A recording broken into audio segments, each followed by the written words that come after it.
conversation, I don't recall if it's Instagram or It's text. text. Yes, sir. And it's between the shooter and his friend. And it's a text that says, "Hey man, times have gotten rough ever since you left. I don't know if you're dead or you moved away, but I hope you're doing well. I'm about to do something really bad, and there's no turning back, so I'll probably never be able to see you again. I hope the best for you, and I'm sorry for anything I've ever done." And that's dated November 30th, 2021 at 8:21 in the morning, the date of the shooting. And it's to the shooter's friend, who's been previously not identified by name, but identified in this case. So I read a series of cases, including the case submitted by the prosecutor in this matter, to indicate that there is an exception in this matter.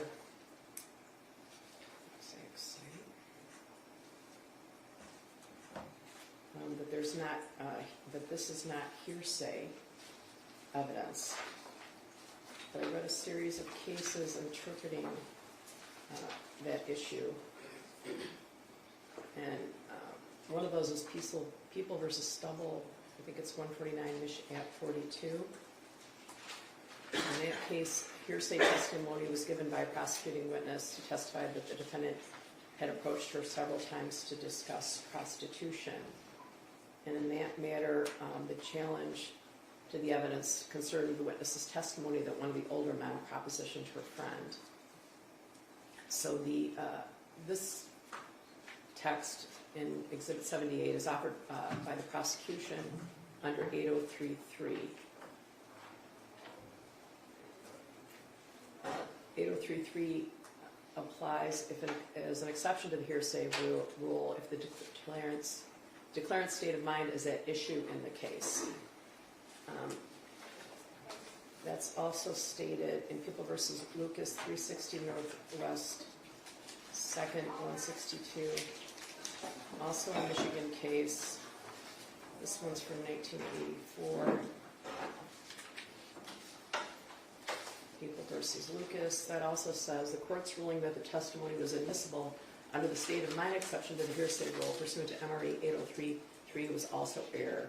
Only when the declarant's state of mind is an issue in the case is evidence of his state of mind admissible. In Lucas, they asked about the state of mind of the deputy in the case. And in that case, they determined that the state of mind of the deputy, who was one of the officers in the case, was not at issue. Then there's People versus Fisher, 449, Michigan 441. I believe that's a case that the prosecutor relied on. That case also says,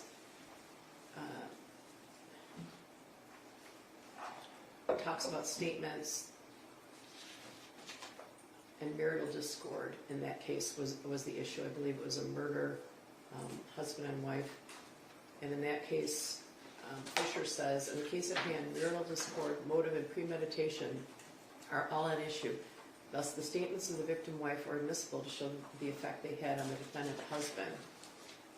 They were found admissible under a state of mind exception to the hearsay rule.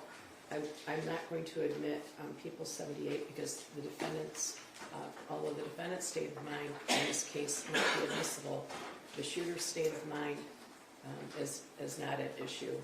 We all know the shooter's state of mind on November 30th of 2021. Additionally, there were requests for Facebook messages. I believe those are 160.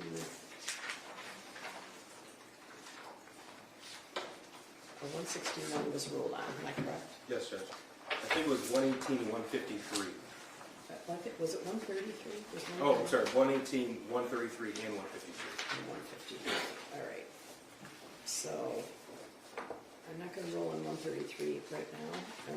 There's something else I want to look into, but I find that 118, the prosecutor notes 801C. I believe that entire chain is hearsay and does not fall under any hearsay exception, so I will not be admitting a number 118. I'm sorry, Mr. Keys, did you say 153? Yes, Judge, 153. Right, I have 133, but I'm gonna pass on that. All right, I'm gonna have to look at 153 again. It's the last text in 118 and 153. They're the same text conversation. It's just a different portion of it. It's the last text. It's the text from Jennifer Crumbley that says, Ethan, don't do it. Okay, all right. I can get back to you on that, right? You don't need to know before opening. Okay. So with regard to 133 and 153, I will continue my homework assignment later. Thank you, Judge. Just want to recap to make sure the record's clear. The court's ruled on exhibits 45, 52, 62 today, Correct? 78 today as well. Correct. Yesterday, 308, 321. Those are two different photographs ruled inadmissible yesterday. We redacted photographs 258, 259, and 260. They were an issue. We gave a copy to the defense counsel this morning. Okay. We agreed to limit exhibit 80 yesterday. That's the DoorDash text message conversation to just the Okay. 26th to 30th of November. Okay. And the rest were ruled to be admissible yesterday. Is that your understanding as well? Yes, Your Honor. And the court's to reserve on 133 and 153. 133 and 153, and you don't need a ruling before openings for those. I do not, Your Honor. And I'm sorry, Mr. Keys, did you indicate 118 was also not admissible? Not Was ruled on admissible. I today? should have, yes. Okay. 133 and 153. I also wanted to ask you, there was some discussion yesterday that members of the media have requested a copy of the questionnaire that was provided to the jurors. I don't have a feeling about it either way, but if you agree to release it, I will. If you don't, I won't. So I don't. I really don't have an opinion. Now that the jury's impaneled, I don't see an issue. Why not? The defense also does not have an opinion on it, Your Honor. All right. So anybody who wants one can email the chambers, and we'll give it to you. All right. So,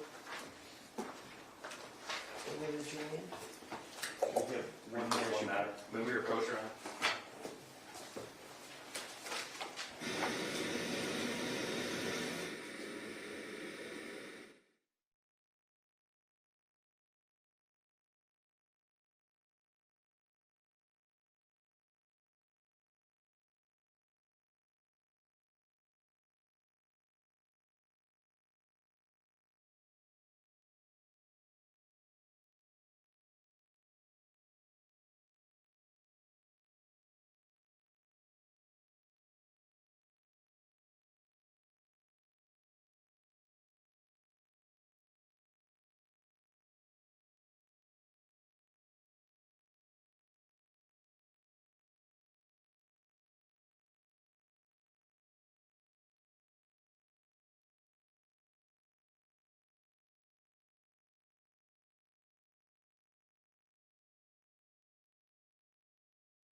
Good. Swear them in, all those things. Are you ready? I'm sorry, can we one more, Sure. just briefly, I'm sorry, related? Okay, can you guys turn up the microphone again?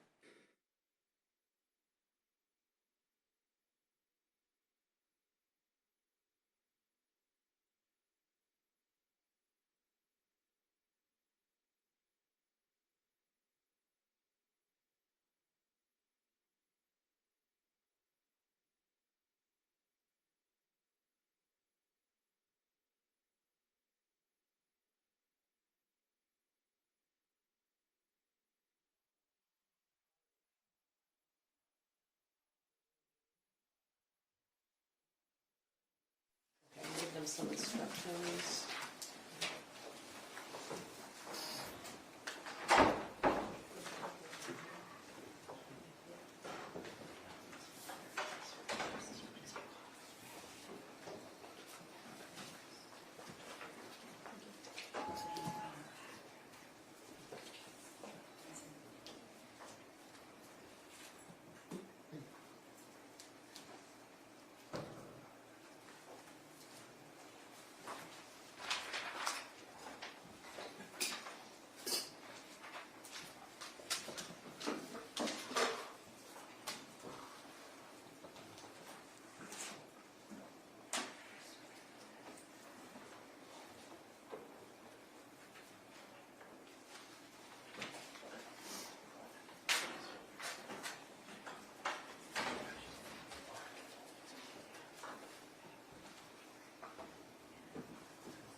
class, I'm going to ask you to remain standing because I'm going to swear you in.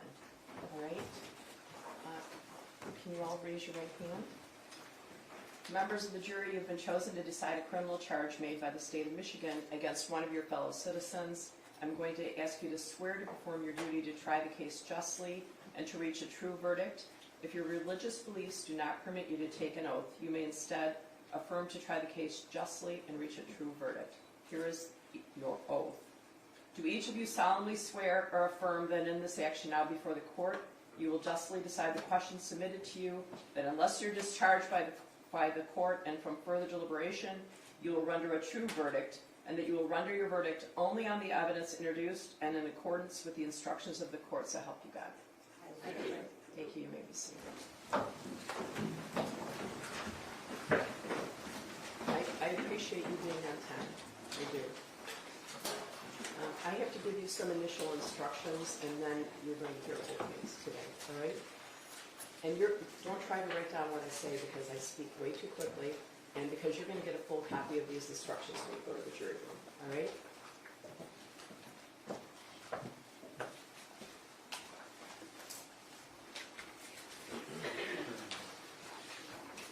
I'm going to explain to you some of the legal principles you'll need to follow during the trial.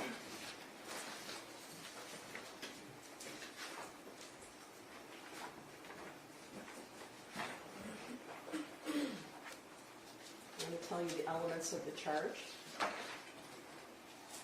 The defendant is charged with 4 counts of involuntary manslaughter. The prosecutor has alleged 2 separate theories of defendant's guilt, which may be established under either or both of the two theories. The first theory of involuntary manslaughter is doing a grossly negligent act causing death. To prove this charge under the first theory, the prosecutor must prove each of the following elements beyond a reasonable doubt. First, in count 1, that the defendant caused the death of Madison Baldwin. In count 2, the defendant caused the death of Tate Meir.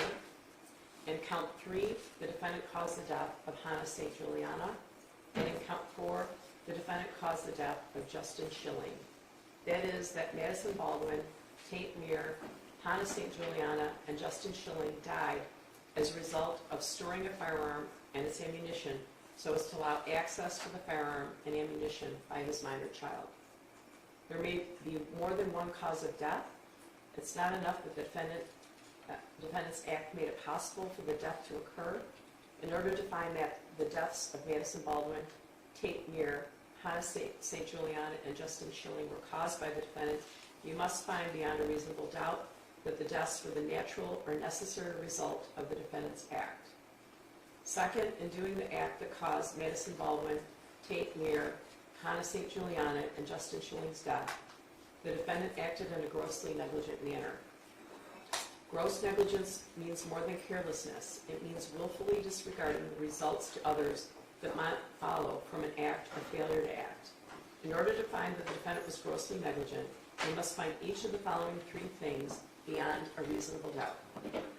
First, that the defendant knew of the danger to another. That is, he knew there was a situation that required him to take ordinary care to avoid injuring another. Second, that the defendant could have avoided injuring another by using ordinary care. Third, that the defendant failed to use ordinary care to prevent injuring another when, to a reasonable person, it must have been apparent that the result was likely to be serious injury. As previously noted, the prosecutor has alleged 2 separate theories of defendant's guilt. The second theory is gross negligence in failing to perform a legal duty. In the second theory, the prosecutor must prove each of the following elements beyond a reasonable doubt. First, that the defendant had a legal duty to Madison Baldwin, Tate Meir, Hannah St. Juliana, and Justin Schilling. The legal duty charged here is one imposed by law. In Michigan, a parent has a legal duty to exercise reasonable care to prevent their minor child from intentionally harming others, or prevent the minor child from so conducting themselves in a way that creates an unreasonable risk of harm to others if the parent knows that they have the ability to control their minor child and knows of the necessity and opportunity for exercising such control. Second, that the defendant knew of the facts that gave rise to the duty. Third, that the defendant willfully neglected or refused to perform that duty, and his failure to perform it was grossly negligent to human life. Fourth, that the death of Madison Baldwin as to count 1, Tate Meir as to count 2, Hannah St. Juliana as to count 3, and Justin Schilling as to count 4 were directly caused by defendant's failure to perform this duty. That is, that Madison Baldwin, Tate Meir, Hannah St. Juliana, and Justin Schilling died as a result of defendant's failure to exercise reasonable care to control his minor child, so as to prevent him from intentionally harming others or from so conducting himself so as to create an unreasonable risk of bodily harm to others, knowing that he has the ability to control his child, knowing of the necessity and opportunity to do so. There may be more than one cause of death. It is not enough that the defendant's act made it possible for the death to occur. In order to find that the deaths of Madison Baldwin, Tate Meir, Hannah St. Juliana, and Justin Schilling were caused by the defendant, you must find beyond a reasonable doubt that the deaths were the natural or necessary result of the defendant's act or failure to act. With respect to the alternate theories, it's not necessary that you all agree on which theory has been proven, as long as you all agree that the prosecutor has proved at least one of those theories beyond a reasonable doubt.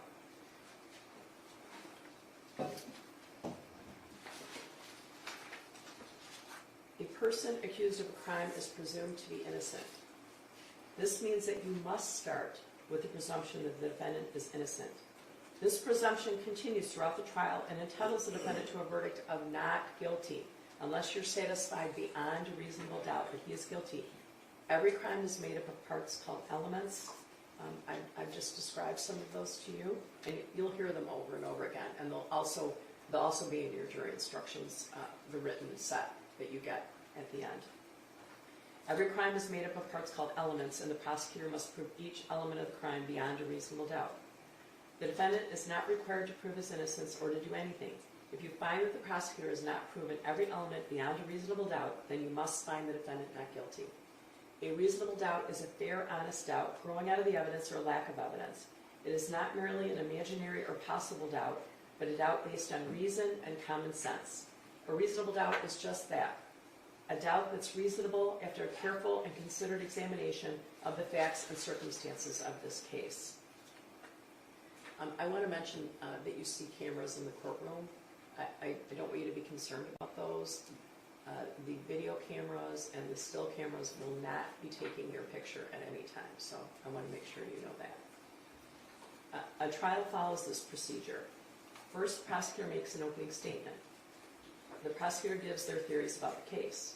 The defendant's lawyer does not have to make an opening statement, but she may make an opening statement after the prosecutor makes theirs, or she may wait until later.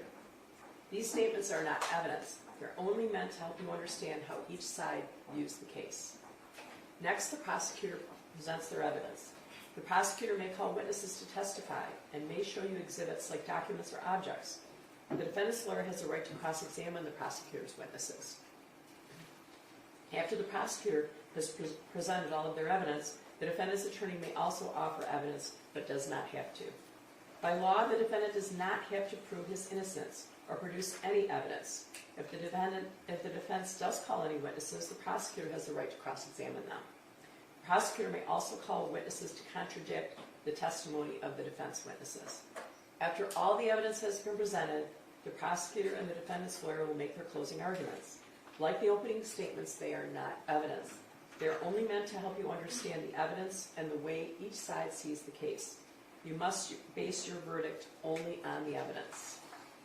My responsibilities as the judge in this trial are to make sure that the trial is run fairly and efficiently, to make decisions about evidence, and to instruct you about the law that applies to this case.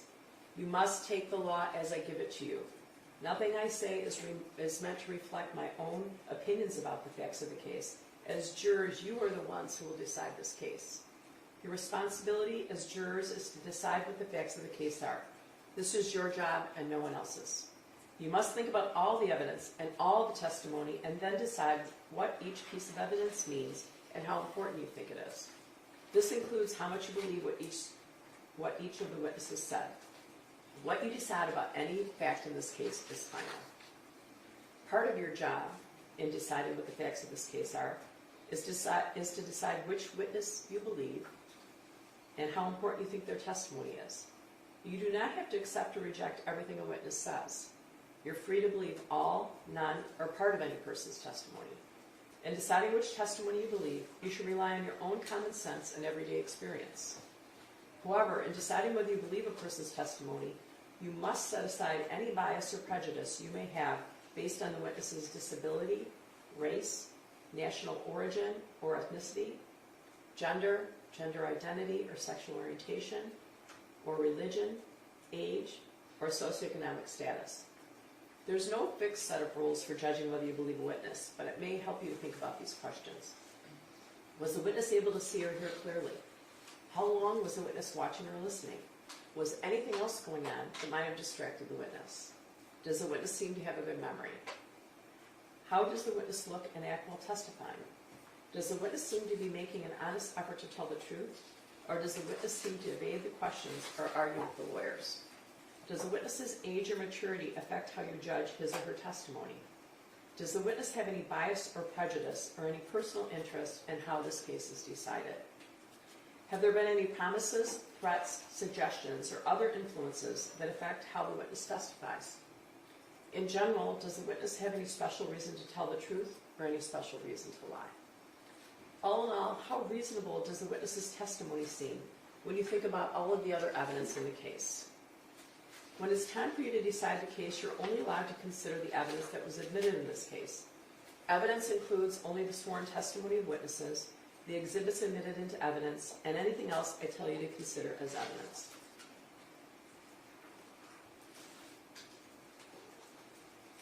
The questions the lawyers ask the witnesses are not evidence. Only the answers are evidence. You should not think that something is true just because one of the lawyers asks questions that assume or suggest that it is. I may ask some of the witnesses questions myself. Sometimes I assume if I'm confused about something, someone else on the jury might be. These questions are not meant to reflect my opinion about the evidence. If I ask questions, my only reason would be to ask about things that may not have been fully explored. If you can't hear something that is said or presented, or if you cannot see a witness or evidence, please raise your hand immediately. During the trial, the lawyers may object to certain questions or statements made by the other lawyers or witnesses. I'll rule on these objections according to the law. My rulings for or against one side or the other are not meant to reflect my opinion about the facts of the case. The lawyers and I will definitely have discussions out of your hearing. Also, while you're in the jury room, I may have to take care of other matters that have nothing to do with this case. Pay no attention to these interruptions. You must not discuss the case with anyone, including your family or friends. You must not even discuss it with the other jurors until the time comes for you to decide the case. When it's time for you to decide the case, I'll send you to the jury room for that purpose. Then you should discuss the case amongst yourselves, but only in the jury room and only when all the jurors are here. You must not talk to the defendant, the lawyers, the witnesses, or anyone who may be connected to this case. This means that you may not speak to these individuals even if it has nothing to do with this case. You should be very cautious about speaking to people because you may inadvertently speak to someone connected to this case. This restriction is necessary to avoid even the appearance of any improper conduct on any person's part. If anyone tries to discuss the case with you or in your presence, tell them to stop. Explain that you're a juror and that you're not allowed to discuss the case. If they continue, leave. Report the incident to court staff as soon as you return to court. When the trial is over, these restrictions no longer apply. When the trial is over, you may, if you wish, discuss the case with anyone. I mentioned before that it's helpful. I guess I'm hopeful and it's helpful that you wear your badge because that sort of alerts people in the courthouse that they shouldn't be chatting you up, okay? All right. During the trial, do not read, listen to, or watch any news reports about the case. Under the law, the evidence you must consider to decide the case must meet certain standards. For example, witnesses must swear to tell the truth. The lawyers must be able to cross-examine them. Because news reports do not have to meet these standards, they could give you incorrect or misleading information that might unfairly favor one side. So to be fair to both sides, you must follow these instructions. The restrictions I'm about to describe are meant to ensure that the parties get a fair trial. In our judicial system, it's crucial that jurors are not influenced by anything or anyone outside the courtroom. Under the law, the evidence you must consider has to meet certain standards. For example, witnesses must swear to tell the truth, and the lawyers must be able to cross-examine them. Because information obtained outside the courtroom does not have these safeguards, it could give you incorrect or misleading information that might unfairly favor one side. These restrictions start now, well, really yesterday, and continue until I discharge you from jury service. It's your duty as a juror to decide this case based solely on the evidence that you see and hear in the courtroom. You must not consider information that comes from anywhere else. This means that until you deliver your verdict, you must not read, watch, listen to, or receive any information, including opinions or commentary about the case, whether in newspapers, on television, the radio, the internet, or on social media platforms. You also must not research any aspect of the case during the trial. This means research using a cellular phone, computer, or other electronic device to search the internet, as well as research with traditional sources like dictionaries, reference manuals, newspapers, or magazines. You must not investigate the case on your own or conduct any experiments concerning the case, including investigation or experiments using the internet, cellular phones, computers, or other electronic devices. You must not visit the scene of any event in this trial. If it's necessary for you to view or visit the scene, court staff will take you there as a group under court supervision. You must not consider as evidence any personal knowledge you have of the scene. You must not share any information about the case by any means, including cellular phones or social media. This means that even if you're not discussing the case with someone else, you may not post any information about the case on social media, websites, or in any other manner.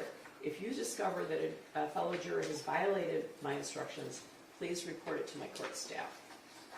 You may take notes during the trial if you wish, but of course you don't have to.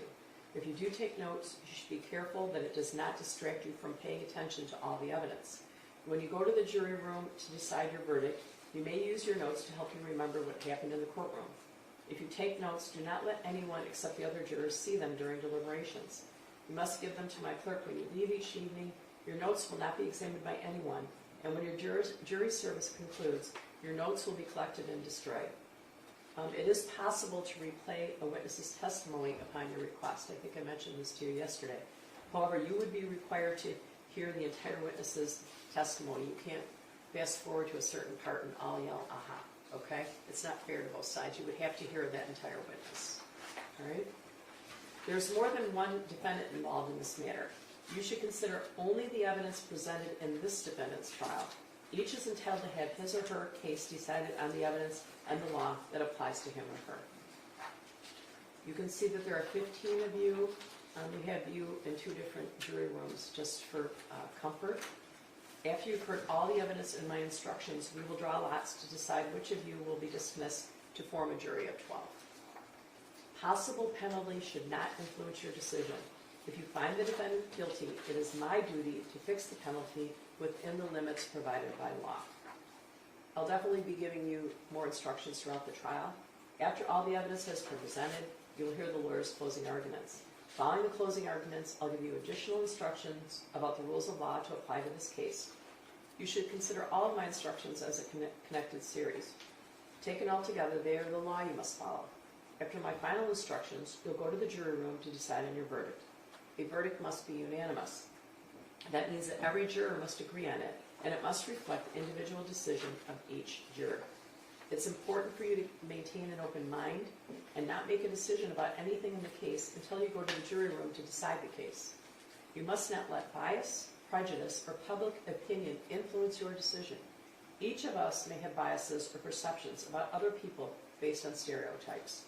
We may be aware of some of our biases, though we do not express them. We may not be fully aware of some of our other biases.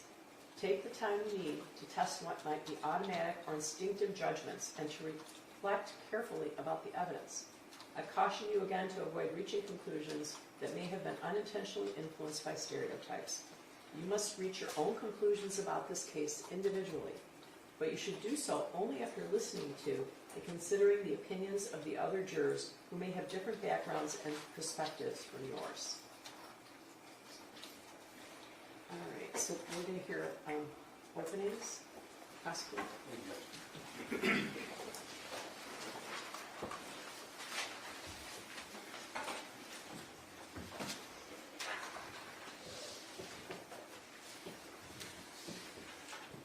On November the 30th, 2021, James Crumbley's 15-year-old son walked out of the boys' bathroom in Oxford High School holding a 9mm handgun. James Crumbley's son walked out, he pointed, he aimed that 9mm and fired it 32 times over the course of the next 9 minutes. He fired that weapon at teachers and students. He killed 4, wounded 7, and terrorized the entire community. James Crumbley bought that gun that his son used to kill as a gift for his son 4 days before the attack. James Crumbley failed to secure that gun in a way to prevent his son from accessing it. Anna was 14 years old. Madison Baldwin, she was 17. Tate Muir, he was 16. Justin Schilling, 17 years old. These are the 4 students who never made it home that day. What happened inside that school was truly a nightmare come to life. But it didn't have to. That nightmare was preventable. There are 3 people in this world who are criminally responsible for the deaths of Hannah, Madison, Tate, and Justin. The shooter who committed murder, no doubt he's responsible. But so are his parents. But not for murder. They're responsible for their gross negligence, for involuntary manslaughter. Because that nightmare was preventable and it was foreseeable. The shooter's case is done. The shooter's mother, Jennifer Crumbley, her case is done. You're here to decide the level of gross negligence of James Crumbley. And you will learn throughout this trial that he was the adult out of anyone in the world in the best position to prevent these kids' deaths. You're going to learn that those kids would still be alive today had James Crumbley seized any one of the tragically small and easy opportunities given to him to prevent his son from committing murder. Any one of them. These were opportunities that were literally given to him, yet he disregarded. During this trial, you're going to hear about events from the spring of 2021 through December of 2021. November of 21 is the critical time period, especially November the 30th. But that earlier evidence is going to give you some context into the family life in the Crumbley household. It's going to give you some context to learn that the shooting didn't just happen out of the blue. The shooter didn't snap. What happened was foreseeable, especially to his father. I'm going to talk to you about some of the evidence that you're going to see through this trial. And we'll start with this. This is a 6-hour 9mm handgun. This was a firearm purchased by James Crumbley as a gift for his son on November the 26th, 2021.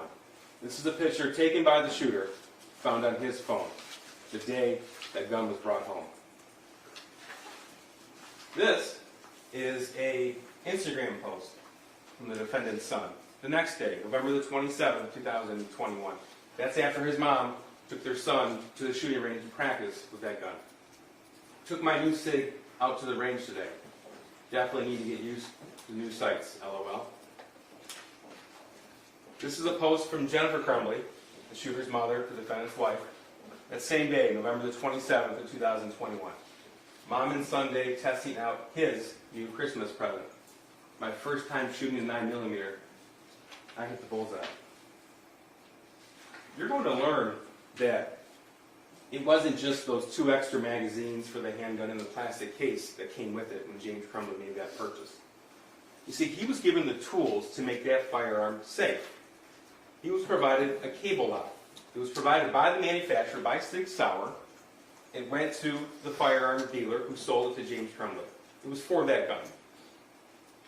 This is what it looked like the day the gun was purchased, November the 26th, 2021. This is what it looks like now. Still in its original packaging, still with both keys in the lock. It was never used. The decision that James Crumbley made to buy that gun as a gift for his son was made even though he knew that his son was in the midst of total and complete social isolation and had been in a downward spiral of distress that had been going on for some time.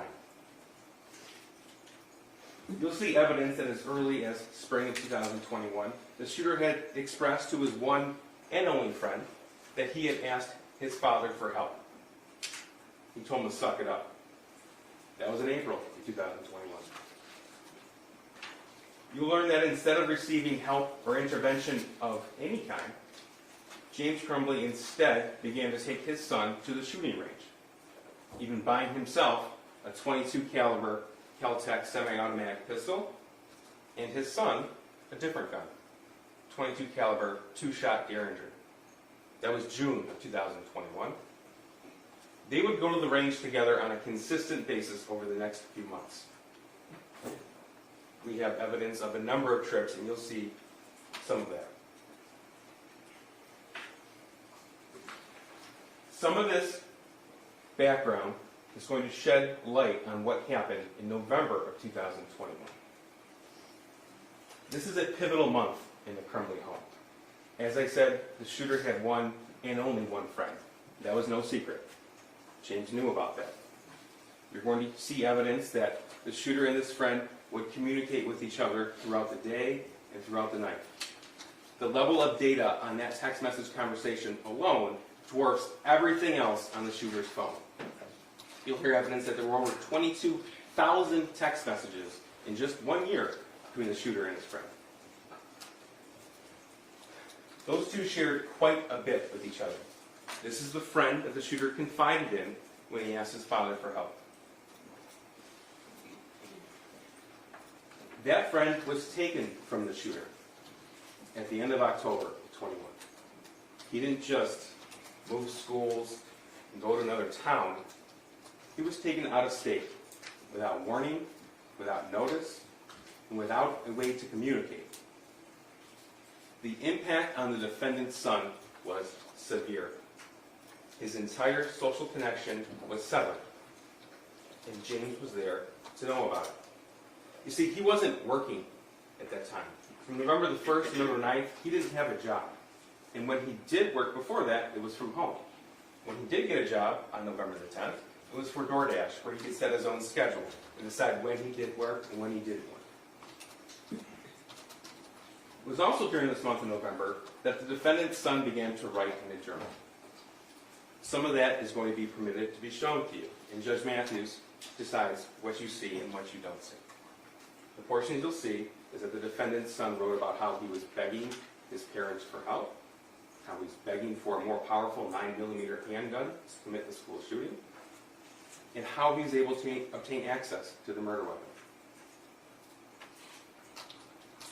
Again, this evidence is important for you as background to what happened on November the 30th, but it also gives you a glimpse into the level of knowledge possessed by James Crumbley when he made the decision to buy that Sig Sauer 9mm handgun for his son on November the 26th, and then, just as importantly, what he decided not to do the morning of the shooting. You see, James Crumbley was afforded what might have been the easiest and most glaring opportunity to prevent the shooting. A full 3.5 hours on November 30th before the first shot was ever fired. Because he was shown this. This is a math worksheet. These are drawings and writings from the defendant's son, November 30th, 2021. One of his teachers saw him doing this, took a picture of that, and sent it to the shooter's counselor. The counselor came down and took the shooter out of class, brought him to his office to find out what was going on. You will learn it took that counselor all of 20 minutes to decide that immediate parental intervention was required. He made that decision even though he had about a fraction of the knowledge possessed by James Crumbley. You see, this drawing, as well as an altered version created by the shooter, were both sent from that counselor to Jennifer Crumbley, who shared it immediately with James Crumbley before they arrived at the school. The severity of the situation wasn't lost on James or Jennifer Crumbley either. They expressed their concern about what they see here, the words "help me," blood everywhere, a picture drawing of a gun, of a person with 2 bullet holes in blood. They expressed their concern about that drawing to themselves in Facebook messages. This is Jennifer Crumbley, she's in blue. Call now, all caps, emergency. This is November the 30th, 2021 at 9:33 in the morning. Followed simply with emergency. Then she sends her husband James, the defendant, both the original drawing as well as the altered version of it that the shooter created. That's at 9:38 in the morning. James Crumbley's response, "My God, WTF." And then he says what he was actually doing that morning. "Vet not here. It's McElmurray's Procurer's horse. Still waiting on the vet." You see, James and Jennifer Crumbley spent quite a bit of time away from the home, attending to their horses. That's what he was doing the morning of the shooting. Jennifer Crumbley, he said he was distraught about last night. James, we talked about it this morning. You talked to him? Jennifer, can you call? Then heading to his school, I'm very concerned. That was at 10:04 in the morning. Unfortunately for everyone, they kept that private concern to themselves. They didn't share it with the school counselor. Despite what they knew, despite what they thought, James Crumbley and his wife, neither one of them, mentioned anything about the gun being purchased for him 4 days before the shooting. James Crumbley didn't say a word about how that picture of the gun that his son drew looked identical, that you will see, of the 6 Sauer 9mm. They didn't say anything about the prior request for help. James Crumbley didn't mention anything about the severity, the real circumstances of the shooter's friend being taken from him. They didn't just fail to inform in that meeting, though. They also failed to act.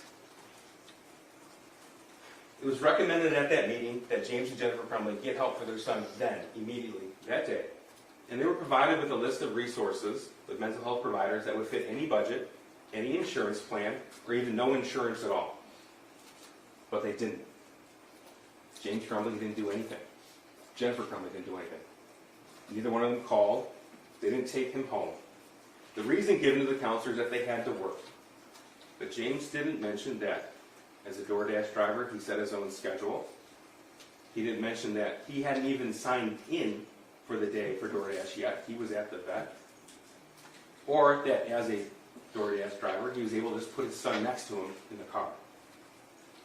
It was one of the most glaringly missed opportunities.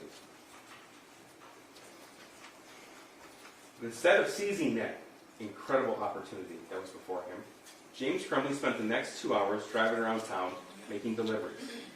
Never once bothering to stop by his house, which was just a mile away, to check on the whereabouts of the gun that his son drew.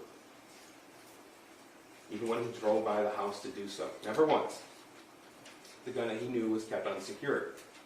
That is until after the Oxford School District sent out an email blast to all district parents of an active shooter situation. You'll learn that that email reached James Crumbley about 1:10 p.m. And by pure happenstance, James Crumbley was at the exact location that parents of Oxford high school students were told to go in case of emergencies. Their reunification point is the Meyer on Ray Road next to the high school, directly adjacent to it. By pure coincidence, he happened to be at the exact location where hundreds of people were scrambling to get to. But he didn't stay. That's when he went home. That's when he went home to look for the gun. And that's because he knew. you will hear that there was one and only one person who called the police that day to identify their kid as the suspected shooter. It was James Crumbley. This nightmare, these murders, were preventable by him, foreseeable by him. During this trial, you're going to hear from between 15 and 20 witnesses. I do need to tell you that you won't hear from the shooter. Neither side is entitled to call him to the stand. You won't hear from Jennifer Crumbley. Again, neither side is entitled to call her to the stand. But you will hear a lot about what happened in the days, the weeks, the months before the shooting, specifically November the 26th and November the 30th. Again, those are the critical days. What happened from the 30th, from the time of the meeting to the time that first shot was fired. You're going to learn that throughout the investigation, investigators obtained information from social media accounts, from cell phone forensic analysis. They obtained banking records. They obtained GPS pings. So you're going to be able to put together a bit of a digital footprint of the Crumbley life. You're also going to learn what James and Jennifer Crumbley did after the shooting. Evidence will be presented to you to show that the defendant and his wife withdrew as much cash as they could, and they tried to liquidate their assets. They were found hiding from the police in the city of Detroit in an art studio on December the 4th, 2021. That's after they were charged with these crimes. What you will never hear, and I want to make sure this is clear, you will never hear any allegation that James Crumbley knew what his son was going to do on November the 5th, that he bought the gun knowing what his son was going to do. If he bought a gun knowing his son was going to commit mass murder, then he'd be charged with murder. There is no claim that James Crumbley gave his son that firearm hoping he would murder 4 students. So then the question becomes, how is it that a father can be held responsible for the intentional acts of a teenage son? And the answer to that question is twofold. There's 2 reasons. First, it's important to remember that James Crumbley is not charged with murder. He's charged with involuntary manslaughter. Murder, or aiding and abetting murder, is an intentional crime. Involuntary manslaughter is rooted in negligence. It is by definition causation in an unintentional killing.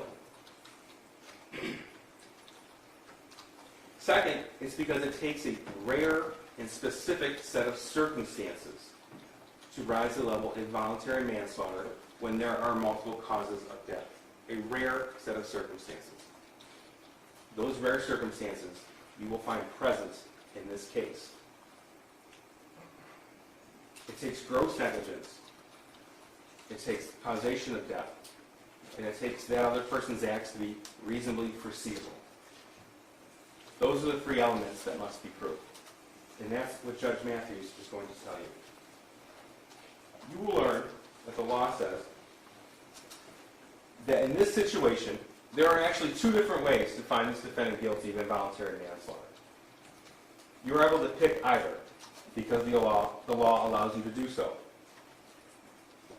Involuntary manslaughter is committed when someone's actions or inactions are grossly negligent, or their failure to perform their legal duty as a parent was grossly negligent. That gross negligence caused death, and not the cause. It was a cause of death. And that's important, because the judge is going to tell you that there may be more than one cause of death, such as this situation, as long as that other cause was reasonably foreseeable to him, to the defendant. Not to everyone else in the world, but to him. The father who bought the gun, the father who raised the shooter, the father who knew what was going on in his life, the father who suspected him as a school shooter, well before his name was made public, well before anyone from the police department told him it was his son. The law allows multiple people to be held responsible in this case. And that's going to come to you from Judge Matthews. Gross negligence is the failure to use ordinary care to avoid a known danger, even though it was apparent to a reasonable person that serious injury would result. It's the willful disregard of danger. And that, ladies and gentlemen, is why we were here. James Crumbley's willful disregard of danger and his failure to use just ordinary care, when he was the one who knew the background, he was the one that knew the origins of this drawing. Him sitting in that counselor's office, looking at this drawing, and then not only staying silent, but then his failure to act. Right there is his willful disregard of danger. Right there. You're going to hear a lot of evidence and arguments in this case. It's important that we all understand that you're not here to decide on parenting. This case isn't about parenting. It's not illegal to be a bad parent. It's not kids doing kids' things. We're here to talk about a preventable mass murder. No one will ever suggest to you that every parent can or should be held responsible for everything their teenager does. That's not the law. No one will ever suggest that to you. But in a situation where the father was in a position to reasonably foresee what the son was going to do, because the father armed him 4 days before and was shown a clear statement of intent of what the son was going to do. That is when that rare set of circumstances is present, in these specific set of facts. James Crumbley is in charge with what his son did on November the 30th. James Crumbley is charged with what he did and what he didn't do on November the 30th. That is a very important distinction. That is what the law allows. That is what we were asking you to do. This case is not about guns. It's not about even how all guns should be stored in the home. It's not about gun laws. This case is about this gun for this kid with these issues, not secured, when shown this picture. That's what this case is about. When this kid was begging for a more deadly weapon. That's why we're here. I ask that you listen to the testimony, you review the evidence, and you follow the law. If you do that, you will undoubtedly reach a fair and just verdict. If you do that, you will find that James Crumbley was one of the 3 people in this world criminally responsible for what happened on November the 30th, 2021. And you will find him guilty as charged. Thank you. Thank you, Mr. Keys. Ms. Lindley, would you like to make an opening statement at this time? Yes, Your Honor. Thank you. Go ahead.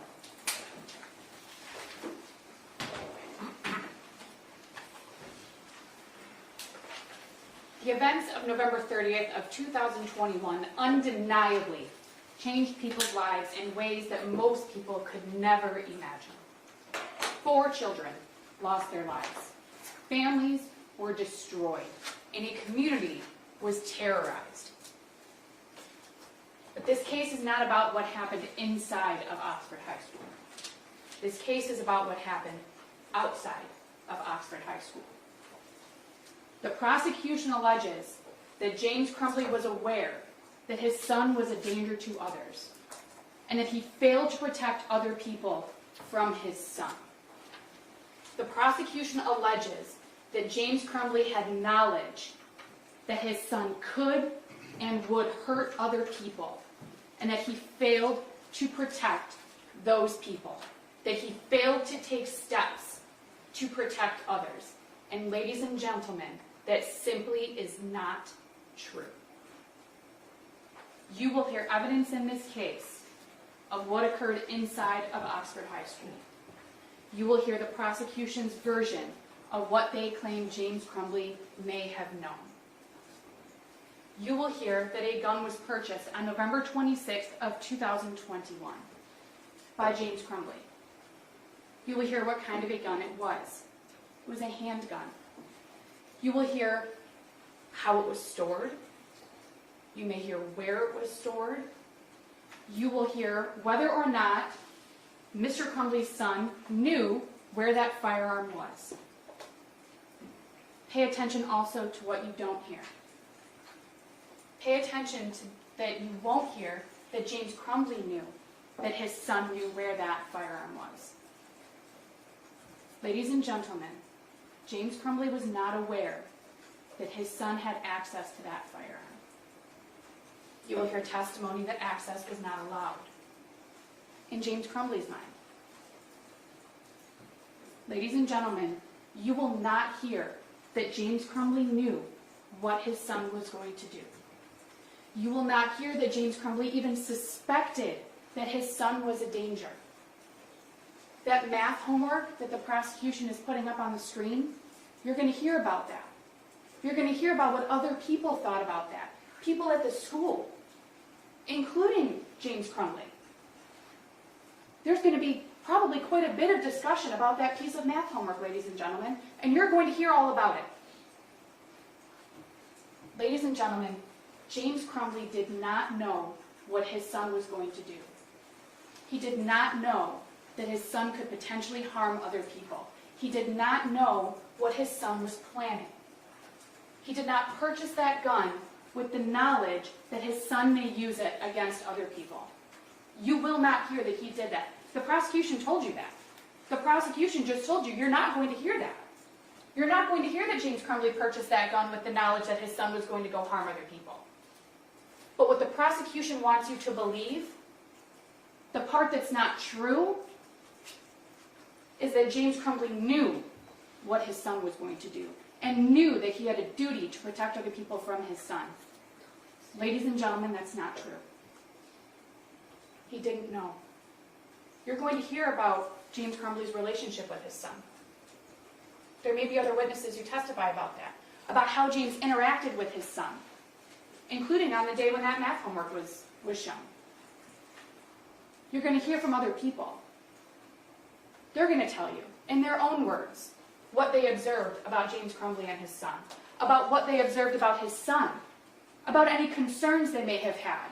Other people, not just James Crumbley, but other people with additional education, additional training to evaluate situations like this and evaluate individuals. You're going to hear from those people probably.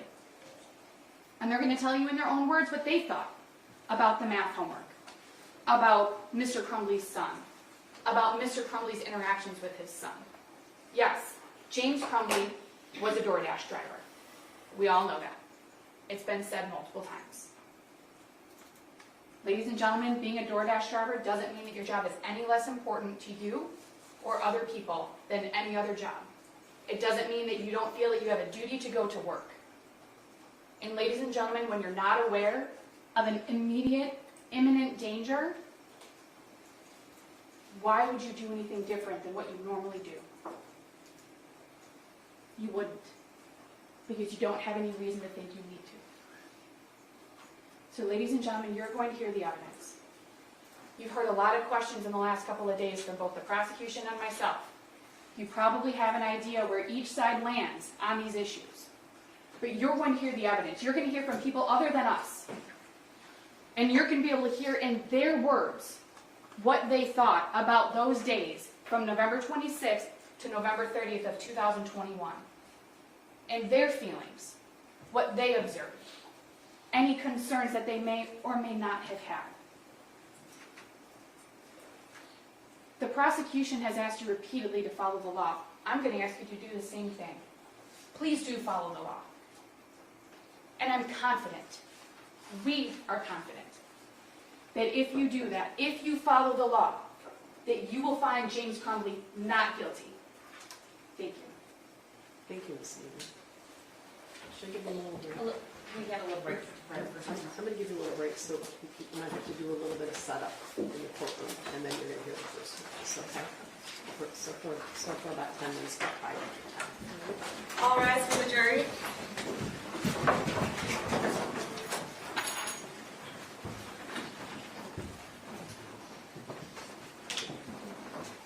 May Councilman I approach briefly when the jury's out?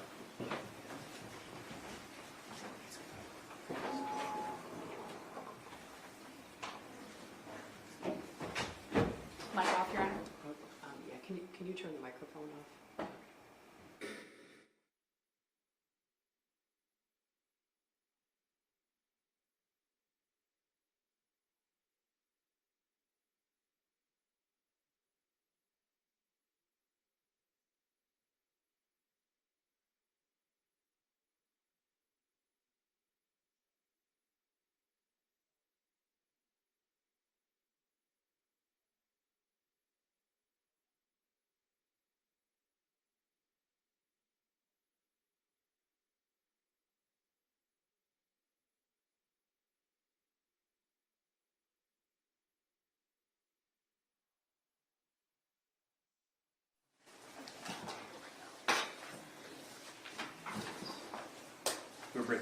Judge. Yeah, I'm just trying to get rid of some paper.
They'll probably like move Move it back. Yeah. Okay. Like around, turn it around. Put my maybe. mic here, and then they moved it. I was like, oh, it's kind of behind them. They should. I don't know. I guess I can't give you an It's answer. always kind of a crash. Yeah.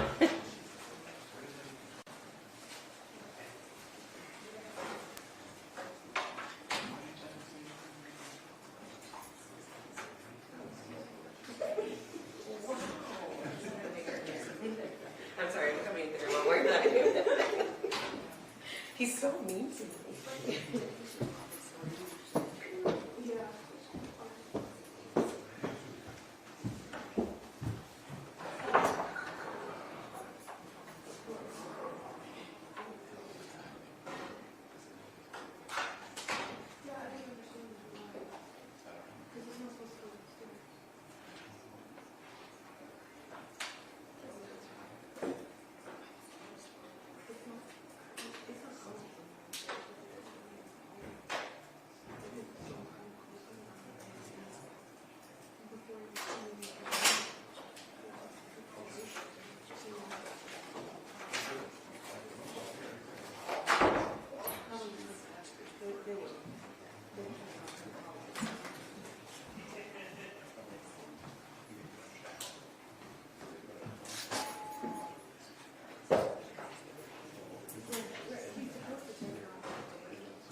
Your Honor, calling People v. James Crumbley, case number 22279-989 FH.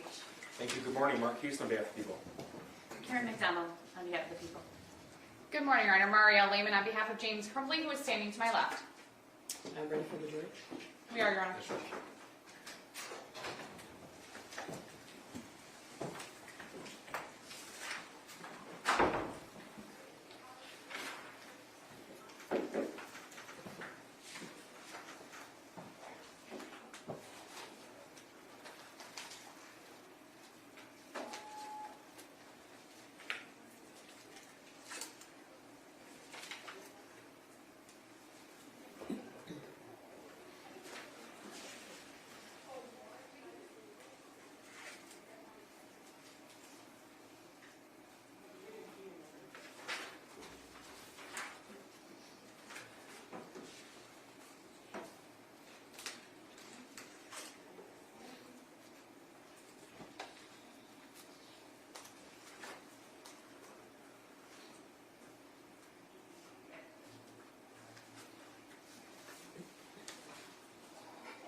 All rise for the jury.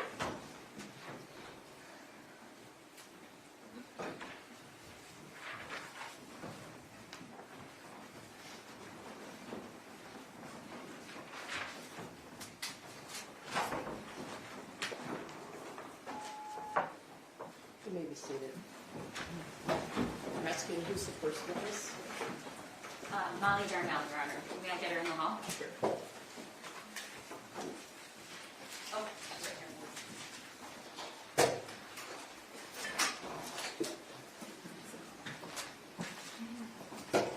Could you raise your hand? Do you swear or affirm the testimony about to give is the truth, self, your back? Could you step up and have a seat?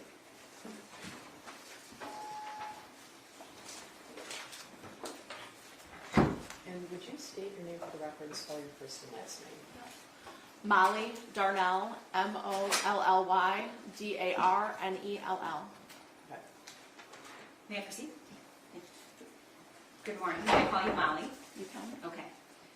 And Molly, I know you testified a couple times, so you know, keep your voice up. And if you want me to slow down or you don't understand the question, just let me know.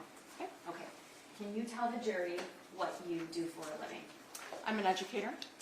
Okay. And where are you employed? I'm employed at Oxford Community Schools. I've been there since the fall of '98. So that would be your whole teaching career? That's correct. Okay.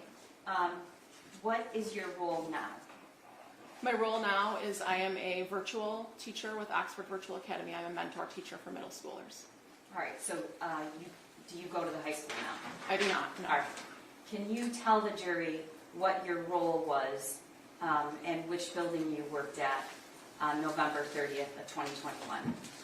On November of 2021, I was the International Baccalaureate Coordinator for the Middle Years program, which was a 610 program, as well as the English Language Arts coach, which was a 612 position.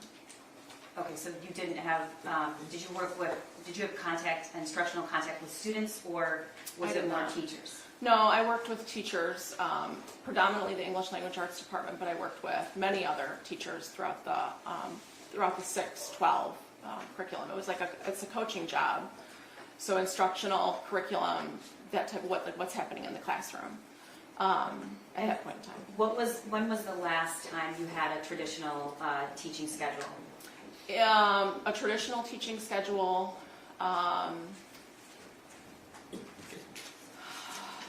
Might have been 2015. I'd have to really go back and look at my resume to know that. Okay, But in the fall of 2020, I did have a classroom. We went back face to face, and so we pulled all of our instructional coaches out to teach a few hours of the day so that we could spread students throughout the building and get students back instructionally. okay, so after COVID, the coaching faculty We moved back into our started to take more teaching assignments so that you could spread kids out. Correct. Do I have it right? Correct. Okay. On November of 2021, were there kids in the school that you knew? And if so, how did you have contact with them? There were kids that I knew from the class that I had had the previous year. There might have been, having been in the district for a long time, there were a lot of teachers who had children that were in that building. So I know a lot of them too. Okay.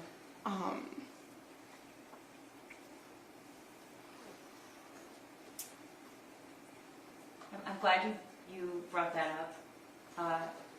Does Oxford have a lot of faculty who send their children to the district? Yeah, I would say many of our faculty send their students through Oxford schools, yes. Okay. And the kids that you knew in that building that day, did you also know them from middle school with this, or you just knew them? Yeah, just knew them from knowing their parents, and or if I had them in class the year before. But there might have been a kid in passing that I met here or there, but for the most part on that year I had no contact with students other than, if like a kid wanted to stop in and see me, or if we met in the hallway, or... Okay. But did you have a traditional classroom on? I did not. I shared an office. It was like a half classroom. So was the classroom turned into two offices or an office? Correct. It was a classroom turned into two offices. It was in one of the instructional halls, the math science instructional hall. And I shared it with two other coaches in the district. Okay. You're the first witness, so the jury's not seen a map of the school. So I'm going to put that up in a minute. Okay. It's already been admitted, there's no objection to that. But before I do, can you just generally describe how the school is laid out? It's a fairly new building, correct? It is fairly new. The main part of the building was opened, I think, in the fall of '98, the year that I started with Oxford Schools. And then I think it was the fall of '04 that we started, that it became the high school. So it's a fairly new building. There is like one main hallway that kind of runs up the center, and it hugs into the courtyard. It almost reminds me, like if you opened it in a map, you would see it almost mirrors itself in many ways, especially the area that I was in. Okay, and your hallway were the hallways organized by subject matter? Yes, we had like our foreign language hallway, our English language arts hallway, we had our math section, social studies, and then science wrapped around the side. Our electives were on the outskirts of the high school. And how did the students and the faculty refer to bathrooms and exits? How did they describe them from one to the other? It might have been like the exit by the staff parking lot. That's how I knew them. Okay. I know that there are numbers on all the doors. Numbers are not my thing. It's your English. Where is this? Is there a senior There is a leisure senior, area yes. at Oxford? Yes, so right up that main corridor, which is like, if you folded it, there's like this one main hallway. Right in the center of the building is considered the senior window, and that is right in front of our courtyard, one of our courtyards. And the hallways go subject matter. Did you typically find upperclassmen, lowerclassmen, or it was all mixed in all throughout the building? Well, many of the seniors did hang out in that area. There were kids throughout the building. There was no area specific for like freshmen, sophomores, or seniors. All right, I'm going to show you now and the jury what's been admitted and marked as People's Exhibit 9. Can I have this to turn? Yes, it should. It usually takes 6 minutes. Yeah, Oh, okay. that goes on last. It'll take a second. Perfect. See it? Yeah. Can you tell the jury what we're looking at? This is a map of the high school, and so you see where it says media center in the middle, and then court right below it. When we were talking about that senior window, Right there? correct? So that senior window is just south of court. Like that's the senior window, that window that is on the south end of court. No, go back. Yeah, right on like the south end of court. Sorry, south. Okay.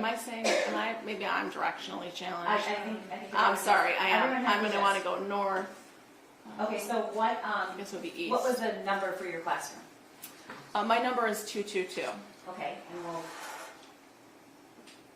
right there? Correct. Okay. And then what's in the middle area right there to, Actually, sorry, I'm not 222, I'm 224. okay. I was right next door to 222. Do you see 224? You can't see the number, but you can see between 226 and 222. 222. Yeah, Okay. there's a bunch of names written in that. That was all the coaches, myself and the other And to coaches. the left of that, what is that area? The other room on the other side. That, can you go to that little, the mid-bridge? Yeah, down. What is this area? What's in there? That area on the lower end is the science labs. On the upper end, there is I can see a bathroom to the right, a student bathroom. And the senior area is up. It's up. In the top. middle? Yeah, it's right there. Okay. Yep. All right. So I want to draw your attention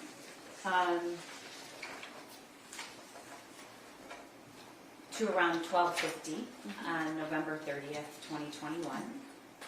Do you remember that day? I do. Okay.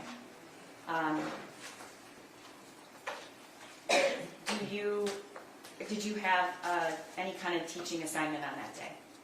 I did not have a teaching assignment on that day. It was a Tuesday after Thanksgiving. Okay. Can you tell the jury about the Oxford lunchtime schedule? Because it's a little confusing. We run a 7-period rotating schedule, which means that kids meet for 6 class periods a day. The lunches have a split hour, so they have an A, B, and a C lunch. If they're A lunch, they go to their class the second half. If they're a B lunch, they go to class, have lunch, go back to class. And if there's a C lunch, they go to class, then they go to lunch. Okay. And about how many minutes is passing time, generally? I want to say it was 8 minutes. And what did you typically do during passing time? During passing time, I might have gone out in the hall and chatted with a colleague or two, checked in on something. That is also a time it's like the time that teachers need to get things done. So there might be a quick interaction. I might, see a kid in the hallway passing by. But pretty often, like it was just standing guard outside my room or standing outside my room. Okay. At around 12:50 that day, do you remember what you were doing? A student that I had in the fall of 2020 wanted to chat, and so she came in and we chatted for a few minutes, and then she left. Do your, as a general rule, do you keep your door open or closed? Open. All right. And your classroom, as we see in the map, was smaller. What was the layout of the classroom? Were there traditional student desks in there, or can you explain to the jury what the classroom was like? If you walked in straight ahead, you would have seen my desk. To the left of that, you would have seen one of my colleagues' desks, and then just on the wall closest to the hallway, there was another coach's desk. What is at the back of the classroom when you go in the front? The wall you're facing, what is that? There's a large window that leads out to the courtyard. Okay. Once the student left, what did you do? There was a few minutes left during passing, and so I walked around to my desk and opened up my laptop. All right, and we're going to and see check some emails. Okay, and are you facing the door, or? I'm facing the door. Correct. All right, and what happened next, Mel? I'm sitting on my laptop, reading through an email. The door's open, and I notice a group of kids running by. It was a movement that I had never really seen before. They were moving, like there was a hyperness to the voices, and it was almost like they were pushing forward, like trying to move as fast as possible. And that seemed unusual to you? That was very unusual to me, yes. Okay, why was it unusual? I have never seen a group of students move like that before. Because of their speed or the way that they're... I think it was all of it. There was a speed to it, the tone of voice. There wasn't any like, my first instinct was that it was a fight, but a fight, because it was the only thing that, was the closest to what students would be moving quickly or swiftly to, especially in that large group of kids. Did you stay seated or did you get up? I got up, I exited the classroom or the office and moved about In the hallway? into the hallway. I moved into the hallway to see what's going on. Okay, if you look at the map, which direction did you turn? Did you turn towards I door turned 4? towards door 4. Okay. So I turned towards door 4. What did you see in the hallway? I see. So the hallway kind of bends. So I come out of my office and I'm closer to that 221, but not fully there. Right? I'm closer. I'm closer to 221, and I'm looking, and I can see all these kids rushing out of door 4, which didn't make sense to me because, again, I had never seen this happen. So that's what you saw. Mhm. Did you hear anything at that point? It was silent. There was no noise. Was that unusual? Absolutely unusual. Okay. At What- that time, yes, absolutely. And what did you do next? I moved back into my classroom, trying to understand what's happening. And I walk back into the classroom, and I'm thinking, okay, could there be a prank? I doubt there would be, and so it's probably 10 seconds, if 10 seconds. And I hear 3 things really close together. Okay. What did those 3 things sound like? One was an announcement, the bells chiming in an announcement of our principal coming over the PA and saying, we're moving into lockdown, this is not a drill. Okay. And you, as a faculty member for this many years, what is lockdown? What have you been trained to know about that? What does that mean? So we're trained in the ALICE protocol, which means we have to use our senses to figure out what's happening.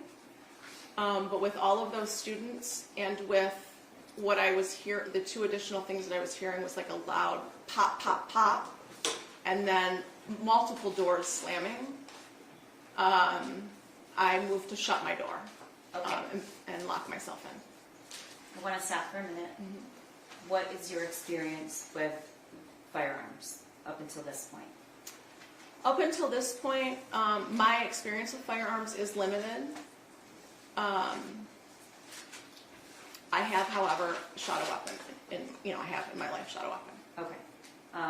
Have you been to a range before? Is this a hobby that you have? It is not a hobby. I have been to a range. Okay. When you heard the pop, pop, pop, what did you think? I thought in my head I could have mistaken them for lockers slamming easily. They did not sound like gunshots to me, but I'm not really, I've been to a range once. I've not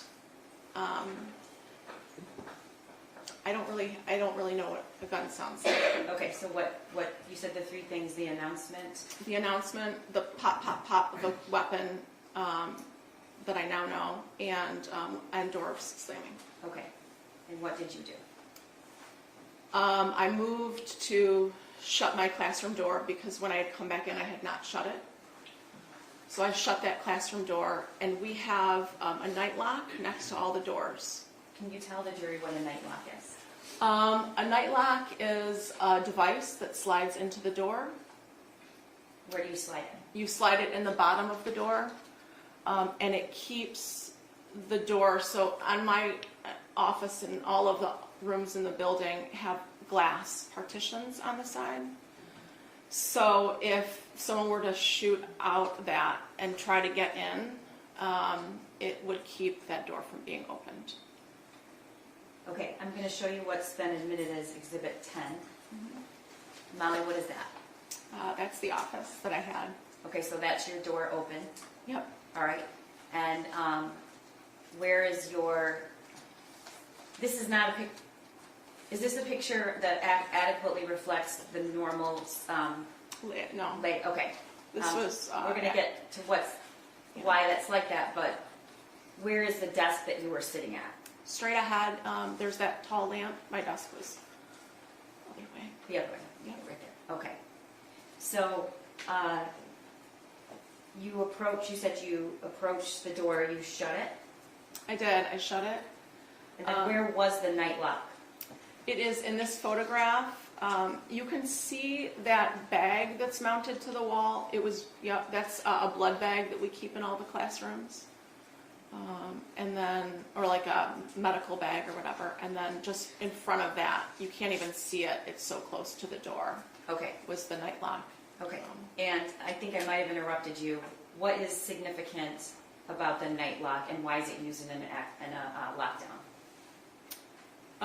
It's a measure, it's an additional measure of barricading yourself into a room if need be. Can you open the door if the night lock is installed? You cannot, What about if you had a key to the door? wouldn't matter. You cannot open. It's like, it keeps that door from being opened.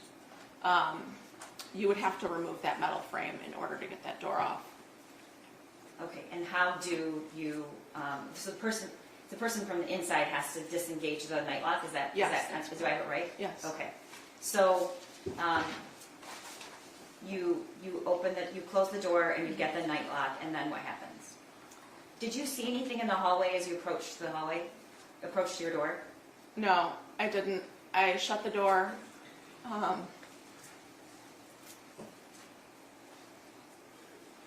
I can hear that door shutting. It's completely silent. And I grab the night lock. And I look down at it because depending on which way your door opens, depends on how it goes into the door.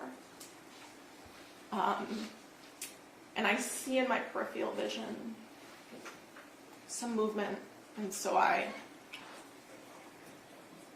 look up, and in that moment, I see someone wearing dark, baggy clothes. And are you seeing him through that window right there? Yes, it's Okay. through. Can you describe the person? The individual is wearing a hoodie, baggy clothes, a mask, and there was a skull cap on, or like a. So were any parts of this individual's face visible? I did not see any part. I mean, only his eyes, and he was wearing glasses. Okay. Had you ever seen this person before? No. All right. And when you looked through the door, where was this person? How was he faced? Was he facing you? Was he to the side? At the moment that I locked eyes with him, we were standing square to one another. Okay. Tell the jury about locking eyes with him and what you saw. So I lock eyes with this person, and I see some movement coming from the side of him, and I realize that he's raising a gun to me. I remember thinking in my head, there's no orange tip on that gun. What does that mean? I had heard somewhere in my past that BB guns have an orange tip. And my body reacted, and I jumped. You're To the motioning, side, you're yes. motioning that you jump to the I right. jumped to the right, so I'm jumping this way in the room. And at this point, the door's closed. The door is closed, yes. Is there a window on the other side of this door, or just what we No, see? Just Okay. what you see. All right, you jump to the right, and then what I happens? jump. I'm turning and I'm jumping to the right, and then I feel my shoulder move back. It feels like I've been stung by hot water. Okay, you're pointing to something. Where- Yeah, can on you my just- arm. On your left arm. Yes. Okay. Um, At this point, did you manage to get the night lock in already? no, the night lock's in my hand. So he could have just opened the door. The door was locked. Okay. Like the lock was Okay. on it, right? I look behind me and I see, you can see the bullet hole in the glass leading out to the courtyard.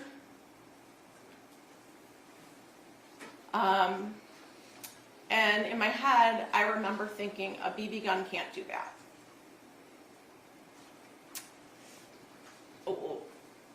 The instinct in my body was that I had to barricade this door. But I'm afraid to go back to the door to put the night lock in. Okay, I'm sorry, I have to stop you for a second. After you locked eyes and you see a gun, do you hear anything? Nothing.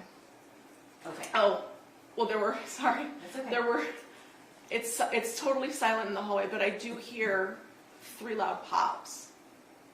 You could feel the force like coming, like the way the door hit, it was very forceful. But the sound did not match the force. What do you mean by that? It was like higher pitched than the power of what was happening through that door.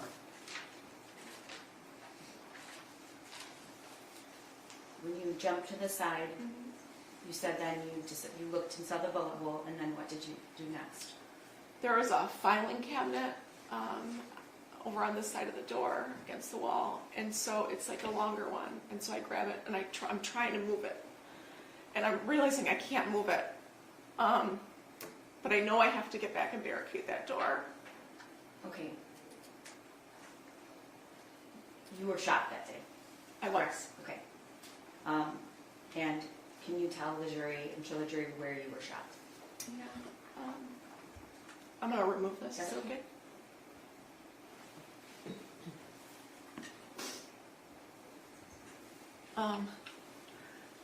You can step down if you want to, it's okay.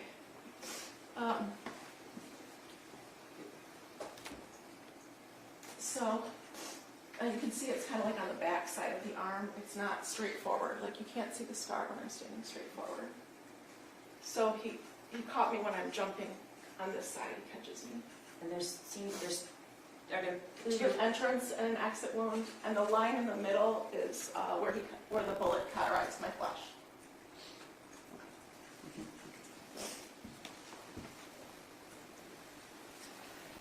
when you were trying to move the filing cabinet, at this point, did you, Okay. did you know you were shot? I did not, no. Okay. Were you feeling anything physically? No. There was nothing physical. I was so focused on, I have to barricade this door. And when I realized I couldn't move that filing cabinet, I still had the night lock in my hand. And so I got down on my hands and knees, and I crawled the length of the door, and I dropped the night lock in. And it made that like tink sound when it hit the ground. And then I went, Talk to me about why do you say that it made a sound? Was that significant to you? the only thing that I have to go on right now is what's happening in my space and what are my senses telling me. It just sticks. Was there anything, could you see, smell, or hear anything else outside of your door? There was a smell of a cap, like a cap gun might have smelled like. But I'm not going back towards the window, right? I'm just dropping that in. And then I grab the rolling cart, which is also against that back wall, and I push it, and that's what you see in front of the door. So that piece of furniture is the rolling cart? Yes. Okay, and you could move that? Yeah, it was really easy to move. It was just a push. Okay. At this point, did you know you were shot? No. Okay, what happens next? I'm concerned that he's gonna come back around to those windows. So I know that I need to hide in that room. When you say those windows, the front ones or the back ones? The back ones. Okay. In the back. So I've barricaded the door. I'm trying to make myself invisible in that space. So I go back to that large filing cabinet and move it just enough so that I can crawl behind it. And we can't see that here because it's to the left, so would you be able to see, would somebody looking in the window next to the door be able to see you? No, the cabinet was quite large and it was wide. They would not have been able to see me behind that cabinet. Okay. At this point, did you realize you had been shot? I knew I could start to feel blood rolling down my arm. And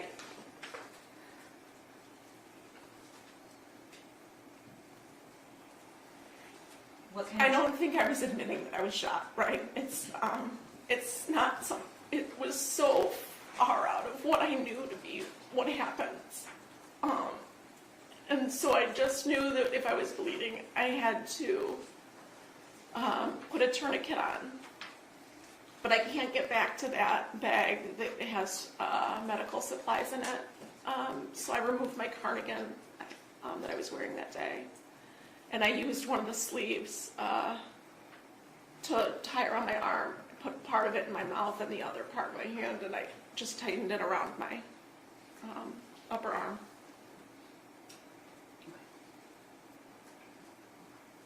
Were you feeling any pain at this point? No. Okay. The person that you saw raise the gun and shoot at you, did you, looking back then now, what was your impression of his use of the firearm, if anything? Your Honor, I'm going to object to that question. She's already testified she's not very familiar with firearms. I think that she would be speculating about his use at this point. Your Honor, I do want to acknowledge she's testified twice before, so I do know, I'm trying to, this is difficult. Even though it's her third time, it's very hard for her, and so I'm trying to get her to answer my questions. We'll describe what you noticed about him. His feet were about hip distance apart. His shoulders were square. And he raised that gun right up. It was probably a second from the moment that I locked eyes with him. Okay, just for the record, you're raising your arm at shoulder level. Was it two arms or one? I don't know. I just remember seeing the one arm and my body instinctually moved. Okay. So after you tied the tourniquet, what did you do? Were you hearing any announcements? Did you have a phone with you? Did you have a way of communicating with anyone? I had my cell phone.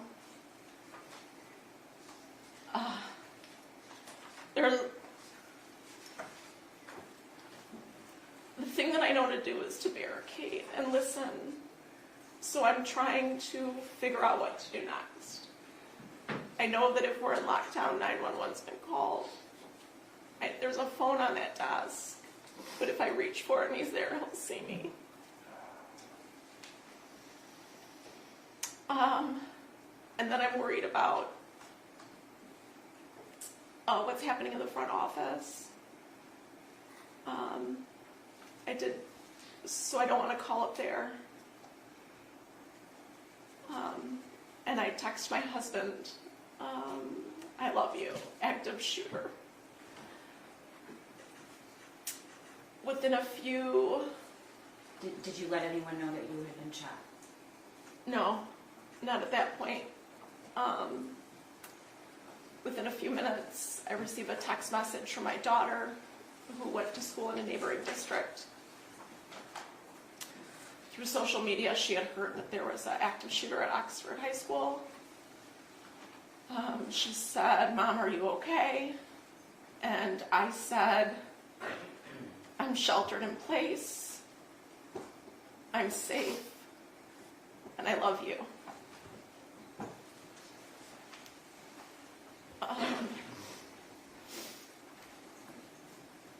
And I'm just listening to what's happening outside, trying to distinguish what's my next move. What are you hearing? Absolute silence. I'm hearing nothing. Were there any announcements? There was another announcement that came on at one point, and it was to remain in lockdown.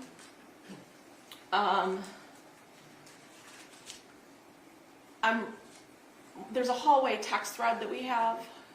That there's no one texting on that, but You there. mean the teachers Yes, in that in the hallway have a group text? Yes. Okay. No one's texting on that, but in the other part of the building, my language arts team says, I'm hearing there's an active shooter, and I said I saw one. Did you say, "and I've been shot"? I did not say that I was shot. Okay, is there a reason you're not telling anybody that you've been shot? Is that because you didn't want to really understand it, or? I think that there's definitely a part of me that was in denial about what was happening in that moment. I also think that what I know is that building has to be secured to save the most amount of lives. And telling anyone that I'm shot when I'm not, when I do not need help, is not beneficial. So you didn't want anyone to help you? I did not need emergency medical attention at that moment. Or at least that's what I felt. Okay. How long do you think you were in that classroom behind that cabinet? I'm in there for about, I would say, 20 minutes. And I'm sitting on my bum. And at one point I hear footsteps in the hallway because my back's facing that hallway. And I think they're starting to evacuate those rooms. That was the decision, that was the moment I decided to text the teacher next door to me. She's in room 222. And I just said, no one knows right now, but I've been, I think I used the word hit. I've been hit in the arm. And then I did say, I hope there's no one else. She then alerted. I believe she called 911, and there was another teacher in the room with her, and he alerted the front office. So at some point, did somebody come to try to help you?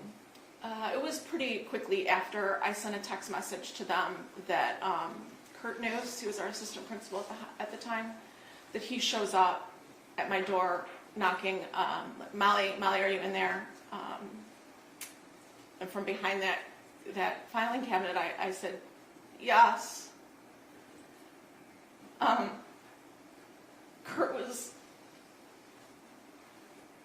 known Kurt since I started in Oxford, but I didn't trust that was Kurt in that moment. So you didn't want to open the door? I did not want to open the door. It felt safer to stay in there. And then a few seconds after, there's police officers at the door, and they're like, are you injured? And I said yes. And so they asked me to, I think I said, do you want me to, I kind of like crawled out from behind, and I was like, do you want me to take the night lock out? And they said yes. Do you want me to open the door? And they said yes.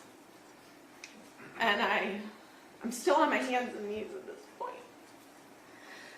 They reach up for the handle. And that door swings open, and they grab me from under my arms. and they pull me up and out of the classroom. And I can see Kurt standing on the lockers, like against the lockers. Okay. I'm going to show you what's been admitted as Exhibit 11.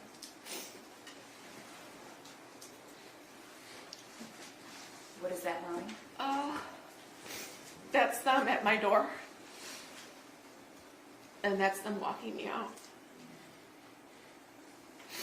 You can see that there were multiple police that were around that door when they pulled me out. And then the two escort me out door 4.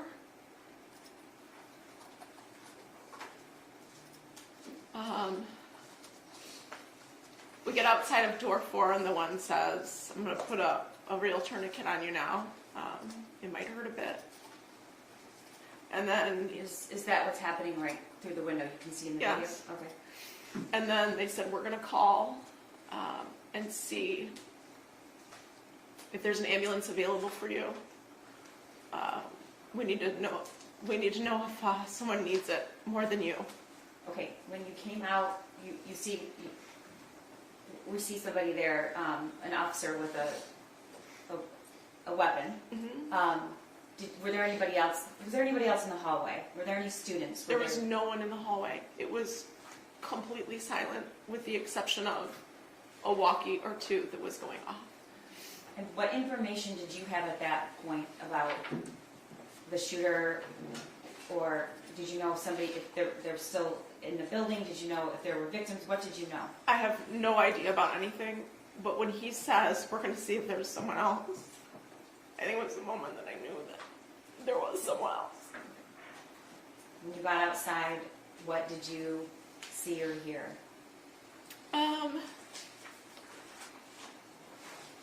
There's a helicopter flying above the building. There's a couple snowbanks. Did you see any students? There were a smattering of people throughout the parking lot. I honestly couldn't tell you if they were students or parents. Okay. Eventually, did you get into an ambulance? I did. And where were you taken? I was taken to Lapeer Hospital, the hospital up here. Okay. And what happened when you got there? We get to Lapeer, and I asked to walk in. I felt like if I could walk, I wanted to walk. And so they supported me to walk me into the hospital. And as I'm walking in, the hallways are lined with doctors and nurses. Like they were prepared for a disaster. Okay. What did you learn about your injury that day?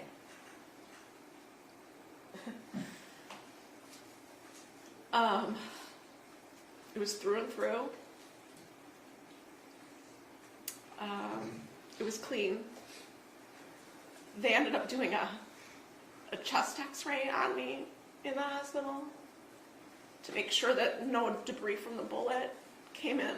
And that was probably the first moment that I cried. Because it felt like I had made a mistake in the classroom. And then I had actually put my life in danger. I didn't know if I was hit somewhere else. What do you mean you thought you made a mistake? I didn't know if I was hit somewhere else. I couldn't understand why they were doing a chest x-ray on me. Okay. Were you released that day? I was. My husband came up to the hospital to come get me. We went home that night.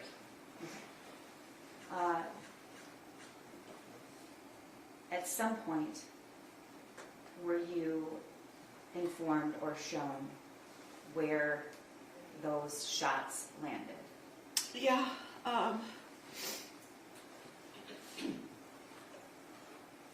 He was aiming to kill me. Those shots were intended. Okay. I want to back up. When did you learn where those shots landed, other than you knew it hit your arm? My husband was my nurse at home, taking care, cleaning my wound. And at some point when, I'm holding him out, I realized That's a heart level. And he was aiming to kill me. Okay. How many inches is it from your heart, Molly? I would say about 6. Okay. At some point were you shown the picture of your door that depicted, okay. Yeah. Do you remember when that was? Yeah, I saw that photo in your office. Okay, when you came in months ago to talk about the testimony. All right, Molly, I'm showing you what's been admitted as Exhibit 12. Is that the classroom, your classroom door? It is. Okay, and the pink rods, do you know what those indicate? The bullets that came through the door. Okay, and when you saw that in my office, what did you say? He was aiming to kill me. That's a shot to the head and to the chest.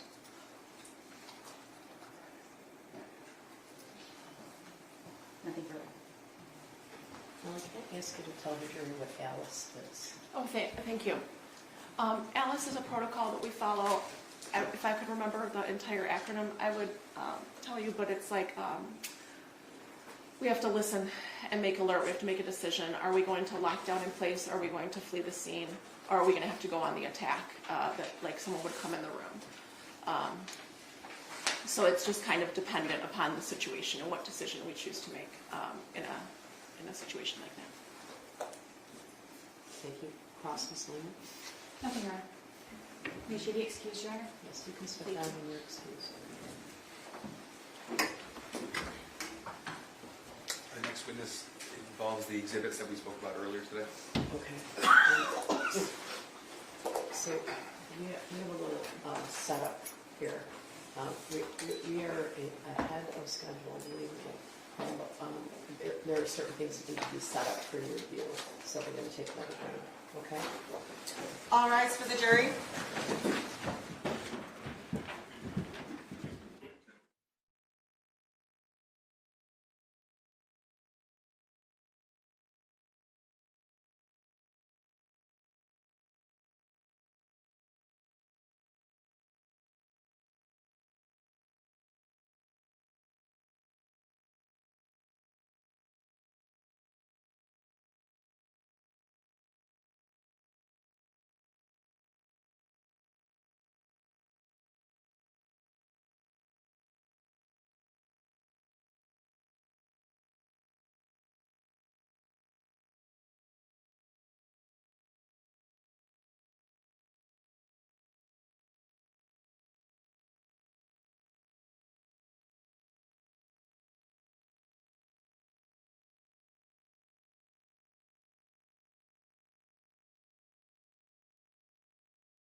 guys all set? Yes, Judge, thank you.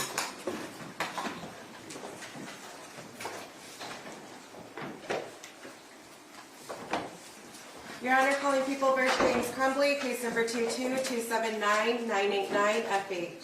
Thank you, good morning. Mark Keese on behalf of people. Karen McDonald on behalf of the people.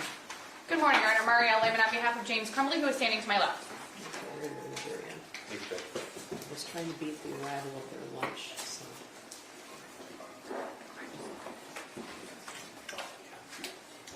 Miss Williams, was the TV's on? And the volume turned up as well? Well, this one was on.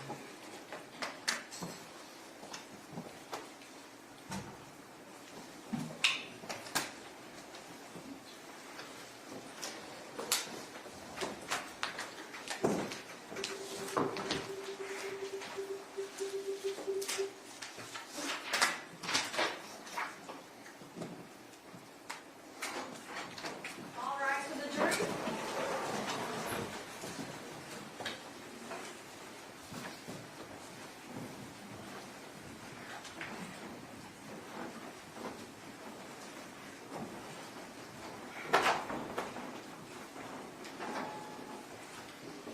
All right, you may be seated. Prosecutor, who's next for us? Edward Wagrowski, Judge.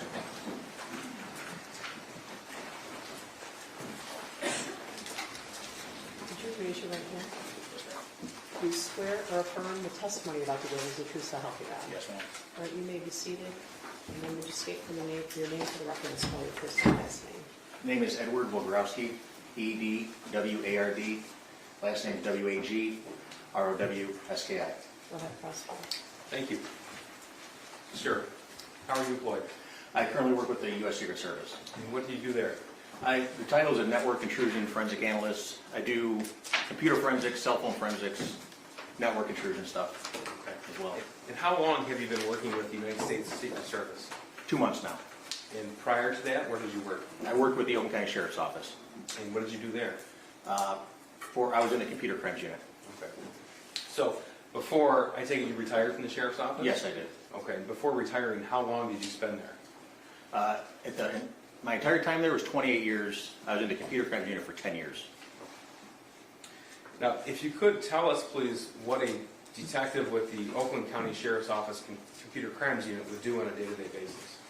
On a day-to-day basis, our job was electronic evidence, whether it's a cell phone, computer, DVRs from a business, whatever it may be. We were the ones that handled that. We're the ones that had the training how to get the data from that or get the video from it or interpret call detail records. Okay. So, Exhibit 43, it's been admitted, it's your CV. I'm not going to go through the whole thing. But is it fair to say that you've had specific training for your role there? Yes, sir. Okay. Tell us about some of that. The main training that we go to with the Sheriff's Office was, there's an organization called IASIS to become a certified forensic computer examiner. That has a 6-month testing process after 2 weeks of training at their training event once a year. On top of that, for cell phones, there's other agencies. Celebrate has training they do for the tools that we use from them. And other agencies as far as Let me just PACCs. interrupt you there. When you say Celebrate, what's that? Oh, I'm sorry. Celebrate's a company, and they develop software and have tools to extract data from phones and then interpret that data. How often in your employment with the Sheriff's Office and with Secret Service would you say that you actually analyze cell phones? Almost every day. That's what we do. Okay. So you went through a lot of, just now, a very quick rendition of detectives' work with the Computer Crimes Unit. I didn't catch most of that. Can you simplify a little bit of that for me? So we get the data from the phones, and then we have to take that data and put it in a format that an officer in charge of a case, an OIC, is able to look at easily. Instead of sitting there scrolling through the phone, potentially changing data, we put it in a format, we take it off of there. When you say data, what do you mean by data? Everything on the phone, anything. Text messages, call logs, pictures, videos, anything that's on the phone. So the goal as a detective, when you take somebody's phone, I take it that's via search warrant? Via search or consent, yes. Okay, so if there's a judicial authority for you to look inside the phone, then what do you do with it? Depending on whether the phone is locked or not, we use methods to obtain the passcodes and then extract the data or the call logs and the messages and all that stuff. And then that's, like I said before, we put in a format that is easier to look at. Okay.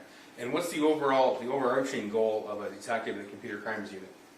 What's the goal to obtain that information for? What you want to obtain is all the evidence, if there is any, for prosecution.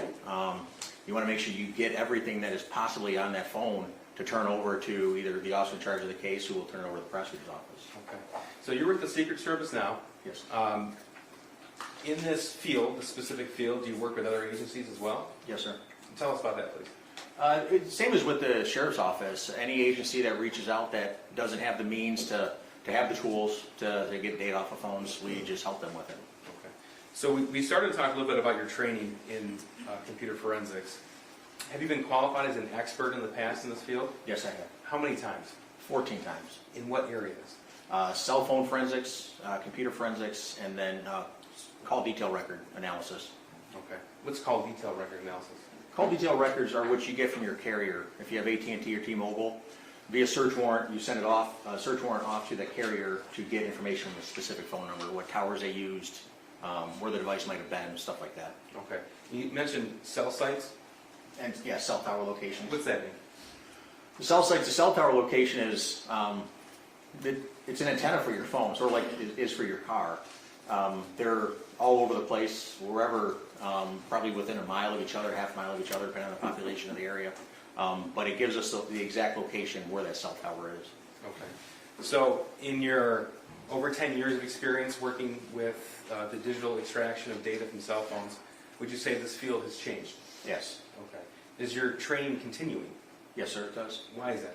Well, just because the information changes, where an app might store information within the program itself, the little program, might change on every update. So we have to know where we can go to find it if the tool can't find it for us. Okay, when you say the tool, what's that mean? The Celebrate software, either the physical analyzer software or other methods to get the information off the phone.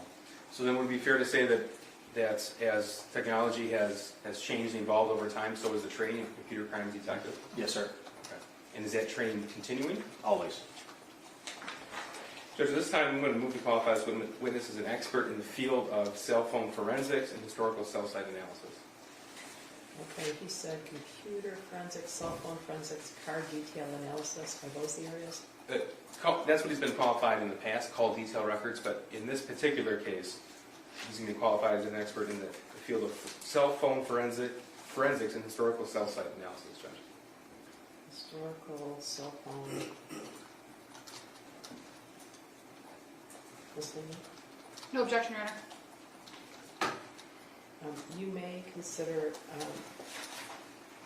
this witness as an expert in the area of historical cell phone analysis and cell phone forensic analysis. Thank you, Judge. Cell site analysis. Cell site. Thank you, Judge. Sir, you mentioned that the overall goal is to extract as much information as possible. Would that be right? That's correct. Okay. So in a digital investigation, would you confine yourself to just a cell phone? No. Okay, so what else? What other areas would you look for information? Outside the cell phone, the call detail record isn't stored in the phone. We have to reach out to the cell carrier. A particular app, whether it's Facebook Messenger or Instagram or whatever, we can search warrant them to get information for somebody's account. Okay. Now, if you could tell the jury a little bit, please, about what a cell phone does that might not be commonly known. When you're not using it, when you're not interacting with it and swiping up and down and stuff like that, it could be updating your email, because you don't always tell the phone to update, it just does it by itself. Or it's talking to a cell tower to know exactly where you might be in case it needs to send you a message, or it knows whether you're not in range or not, so the carrier knows to hold on to that message. There's a lot going on in the background that people just don't know the function's happening, but yet it's continually happening. Is that while a phone's powered on? Oh, yes. Okay, so what happens if a phone's powered off? Nothing. It can't do anything. It can't receive information. Can't send information. Okay. Now what about Android phones specifically? Have you had the opportunity to be trained in data extraction from Android phones? Yes, sir. Okay. Is that the same as Apple phones? iPhones? Not entirely. How the operating system is written, it's It's a little different in the process in getting the data off of the phones. What do you mean? On Android phones, it's a little bit easier to get the data off of a phone than it is an Apple phone. You said operating system. What does that mean? The main function, when you look at the phone, the main screen, that's like Windows for your computer, right? Or iOS for your Mac or whatever. The operating system is the base of that phone, whether it's Android or an Apple, which uses iOS, an Apple phone. That's the main thing that makes the phone function. Okay, and I think you said that Android operates differently than Apple? Yes, it does. Okay, can you explain that to me again, please? It operates a little different on how it stores data, how it retains that data, whether it's a file-based encryption, whether it's even encrypted at all, depending on the phone that you have, the manufacturer of that phone, and where it stores that data. Now, are you able to obtain someone's locations based upon a device? You can, yes. Tell me how that works. The phone's always looking where you are. Obviously, it's talking with towers. The tower tells the phone where it's at. For advertising purposes, let's say Google, for example, they put those little cookies on your phone so it knows where you're at all the time, right? And it knows that you like going to Burger King. So every time your phone knows that it's near Burger King because the map app is being used, it's going to tell you, oh, there's a Burger King nearby, or it'll pop up in your Facebook message feed or whatever. So that's, yeah. All right, cookies, what's that? Those are little trackers, I guess, to make it simple. It's a little tracker that's embedded in however the phone interacts with either the internet or an application. It's a little nugget that just sits on your phone, waiting to be activated to tell either Google where you're at, Apple where you're at, and to give the user a better experience with their phone.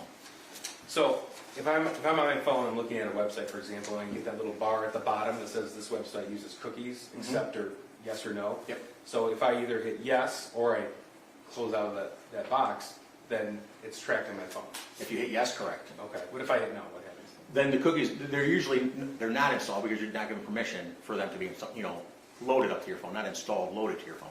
So in order for me to look at the website, for example, though, I'd have to hit yes. Not necessarily, no. Okay. No. So this is something that, as an investigator in this field, you're able to use to help understand the location of the device? Correct, yes. Okay, and tell me how that works, though. Well, like I said, one of the main things that we use is what's called location services. Location services is what tracks where your phone is within either an Apple or an Android phone. Google stores that data, again, because it sells that data to Burger King or McDonald's, wherever the heck you might want to, whatever you're interested in. And it keeps track of where you have been, where you like to go to use that information in the future. Okay. So I want to talk about, specific to this case, I want to talk about some of the evidence that you reviewed in this case. First of all, were cell phones seized in the course of this investigation? Yes, there was. Okay. And you were the individual, you and members of your team had the opportunity to review those cell phones? That's correct. Okay. What about information from social media outlets? Yes, we did. Okay.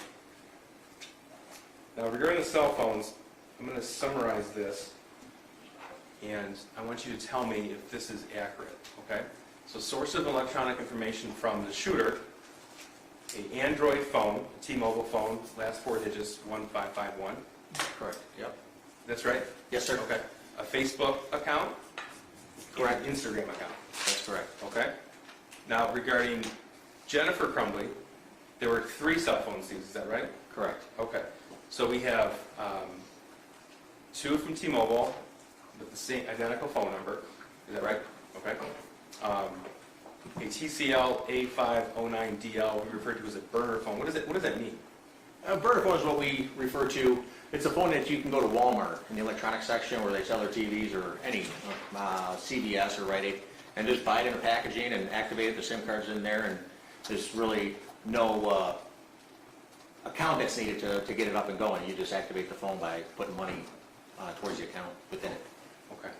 A Facebook account, jehn.crumbly.7, and includes the messenger functions. What do you mean by that? So Facebook Messenger and Facebook, separate. It's 2 separate platforms. But you can search warrant Facebook for messenger information, or you just search warrant for messenger information. Okay. And then we have certain emails account from Gmail and Yahoo. Correct. All right, and then Instagram account, JEHNC78. Correct. Okay. So regarding James Crumbley, again, 3 phones were seized, 2 of which were T-Mobile phones with the same phone number, and the third being the TCL A509DL burner phone. Correct. Okay. 1 Instagram account, James R. Crumbley. 1 Facebook account, which included the messenger function, James R. Crumbley. And Yahoo, Gmail, Charter Communications email accounts. Correct. Okay. And then DoorDash search warrant for James Crumbley. So was the search warrant issued to DoorDash? Yes, it was. Okay. And was information received? Yes, it was. Okay. So we spoke about that very briefly early. A search warrant is when a judge or magistrate authorizes a document to a social media provider or a company, for example, and information is returned. Correct. Okay. And so what happens when you get that return? Sometimes it's in an easy format. It's just a simple Excel spreadsheet. Other times it's multiple Excel spreadsheets that you have to compare different parts of that 2 spreadsheets to come up with the information. Okay.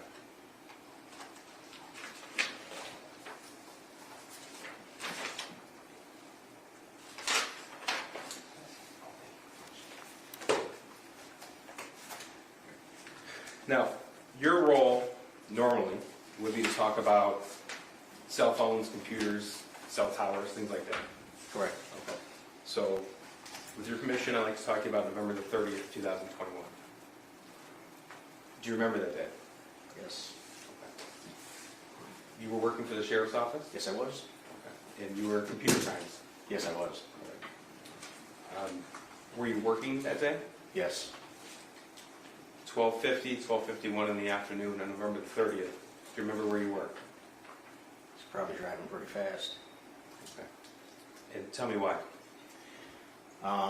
We got news from our captain that there was a shooting at the Oxford High School. Prior to that, our sergeant, who was off that day,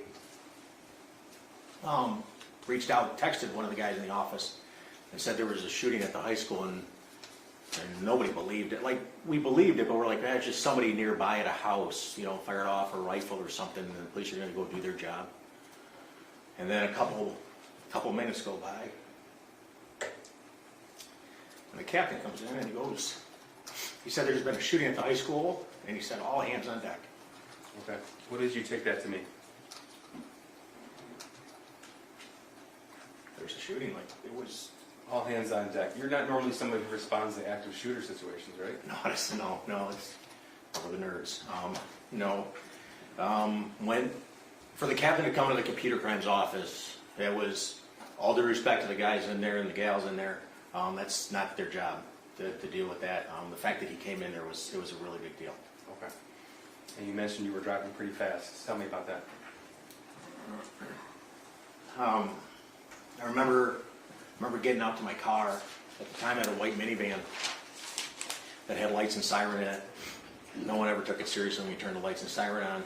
But I remember pulling out of the parking lot, and I looked to my left, and there's, it didn't seem real. It didn't seem like this, like I'm thinking in my head like this is just blown out of proportion, because I didn't have my radio on in the car. I couldn't hear the radio traffic at the time. And I looked to my left, and there's 2 patrol cars, not even from our agency, not even from the sheriff's office, coming around the far corner on this complex by the medical examiner's office and the animal control. And they turned that corner on 2 wheels on each side, on the back, coming around that corner. Their lights were shining. They were going fast. And I'm like, holy cow, this is real.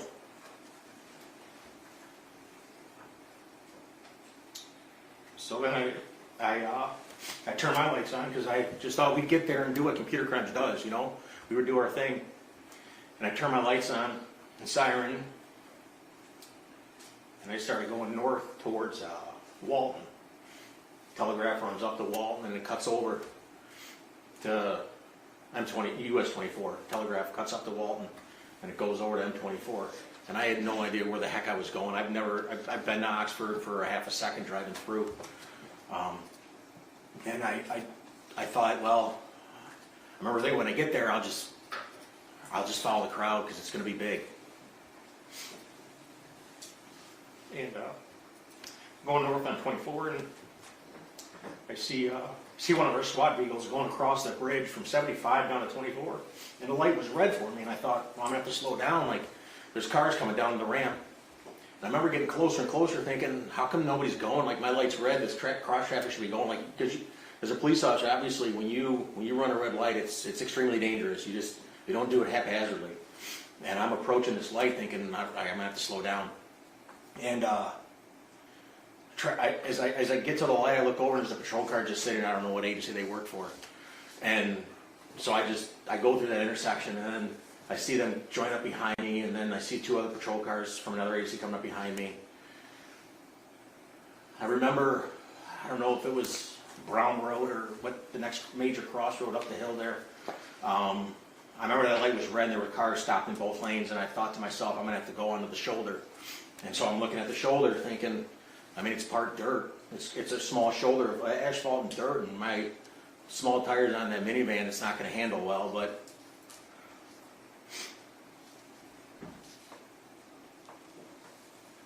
we're not gonna stop going, right? So I remember feeling the steering wheel shaking from the gravel, and I get around and keep driving north. Crowd still following me. I look up in the mirror every once in a while, and there had to been, I couldn't count them. They were so far deep behind me, and the ambulances and the SWAT vehicle, and we get up into town, up into Oxford, I think we were. And as I'm approaching the light, it just changes red. So obviously cross traffic doesn't know what's going on there.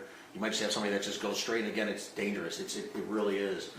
And so with the lead car, I've always been told the lead car in a situation like that, you always hold that intersection for everybody else behind you because they're coming. And so as I inch into the intersection, I stop dead in the intersection with the lights and siren going. And I counted at least 16 vehicles just go screaming past me. And we start getting into town, and northbound traffic's blocked. It's dead stopped. I remember going against oncoming traffic, and now you see cars coming at you, and you're the whole way there, all I could hear on the radio was staging area on Ray Road in Meyer. That's what I kept on hearing. There was so much radio traffic. I heard bits and pieces of other things, but that really stuck in my head. And so we're just driving north, and finally I just see a Meyer, and I'm like, okay, well, we got to be far enough north. This is where I got to go. And so I pull off onto Ray Road, and I meet up with other deputies in the area. Okay. If you could describe to us what you saw when you arrived at that Meyer.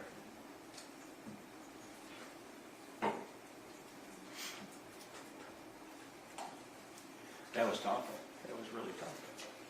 I got a daughter who, she's 17, 18 years old, and, 17-year-olds, they wear those tight leggings and all that stuff and small shirts or whatever. I remember standing there on Ray Road, and I see these kids. One kid didn't even have a shoe on. He only had one shoe on. Walking through the snowbank, going down to the Meyer. And I see these girls dressed like my daughter. And it was cold that day. I had two coats on, and I was shaking. I was shivering. It was so cold. I remember offering one of our lieutenants at the time. He didn't have a coat, and I offered one of my coats because I was so cold, and he didn't take it. But you just saw these kids just coming down from where the school was. Like, it's hard to describe. They look like zombies. Like, they had no facial expression, nothing. So there were kids there. Were their parents at the Meyer too? Down by the garden center. The crowd was heading that way, and it was chaos. It really was. I really didn't know what to do once I got there. I didn't know where the school was, even though it was just up the street. So everybody was walking to the garden center, so I started going that way. And at first, we were told to start getting people to sign their name into notebooks. We were just grabbing them off the shelves in the Meyer and boxes of pens and stuff, and just write their names in the notebooks for whatever. I don't know why they needed that. So I'm trying to walk around and get this information from people. And then they start yelling, someone starts yelling, get everybody inside, get everybody inside. So I go back outside to try to usher people in, and I remember just seeing like kids just standing there, and you put your arm on them. You don't want to, they just been through this, whatever happened up there. And I don't want to force them. I'm not going to grab them. I'm not going to make them do anything they don't want to do. So I sort of, like, if they didn't move, I just left them. They were okay. They weren't in harm's way. And I remember seeing parents just standing there, and because these school buses started arriving. And I remember thinking in my head, like, God, that is just crazy. Why the heck are there school buses? I didn't know anything about the plan if something like this happened at the school. And so, and I just see the parents, like,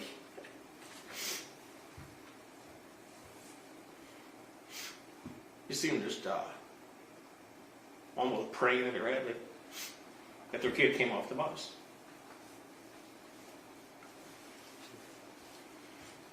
After you helped with the names and the notebooks, did you go to the school? Yes, I did. Okay. And were you directed to go to school, or did you just know that's where you were needed? No, one of the other detectives, Jeff Enger, he responded to the school, and he called me on my phone and said they were trying to get the video from the surveillance cameras in the school. And at the time, I was a little more versed in that side of the job, and so he just wanted a little help with that. Okay. So, tell me about, you arrived at the school. Where did you initially go? I went to what would be the north side of the school. There's a big circle drive there, and it's the side that like the main office is on of the school.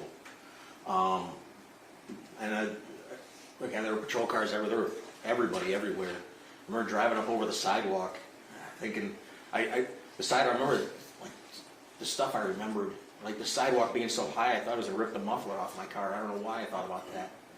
And I go up over the sidewalk and I just stopped my car because that's what seemed like everybody was doing. And I walk in the door, and one of our sergeants is standing there, providing security just for that door so people aren't coming in, they shouldn't be coming in or whatever. And I asked him where the security office was, because that's where Detective Enger told me he was, and pointed me to the office, and people eventually pointed me back to the security office. Okay. And who did you encounter when you went there? As I walked in, I remember seeing the security officer, Jim Rourke, was in there. Deputy Jason Lewert was there. I didn't know him at the time. ATF agent Brett Brandon was in the room. Right here behind you? Yep. And Lieutenant Marsban was in the room. And you said at that point you were called over to help with the security footage. That's correct. Okay, so tell me what your role was at that point. Obviously, the bosses are going to want to know what happened, where it started, all that information, and I wasn't given any direction. We weren't given direction, but we just had to figure out when it started, where it started, how it started, as much as we can, because they're going to want to know that information. And so we just started reviewing video footage. At that point in time, was the high school still being cleared? Yes, it was. Okay. And when I say being cleared, we haven't had another officer testify yet. What does that mean? To clear something, you're going to look for more bad guys. You're going to look for maybe bombs that might have been placed, someone hiding in a room because they know the police are there, so they're checking every room, every closet, everything in a high school, going door by door, checking it all. So tell me how it is that you went about your job that you were called there to do that day. Jim Rourke, like I said, he was the head of security, and they had a system where you didn't actually interact with the DVR system itself. You interacted through a portal, a web page, to access the server where the video was stored at. And thank goodness he was very well versed in that. So I immediately, I told him, I said, well, you got to help me figure this out because I don't know what's going on here. So Jim and I sat there, went to the hallway that started, and tried to determine at what time the shooter went in there. So how many cameras approximately did Oxford High School have equipped for surveillance footage? Well, they released 100 cameras. Okay. And it was your responsibility to review that footage? Yes, it was. Judge, this might be time for a natural break. Oh, all right. Well, the jury's lunch is here. So, that is probably work. I'm not sure if I call you sergeant, detective, lieutenant, mister, hey you, none of those? That's fine. Okay, all right. You should not discuss your testimony because you're still listening right now, so please don't discuss your testimony with anyone. All right, so you can step down. If I give you till 1:15, is that okay? Okay, those who ordered lunches, your lunches are here, all right? Do not discuss the case with anyone, don't text anyone, right? Okay. All rise for the jury.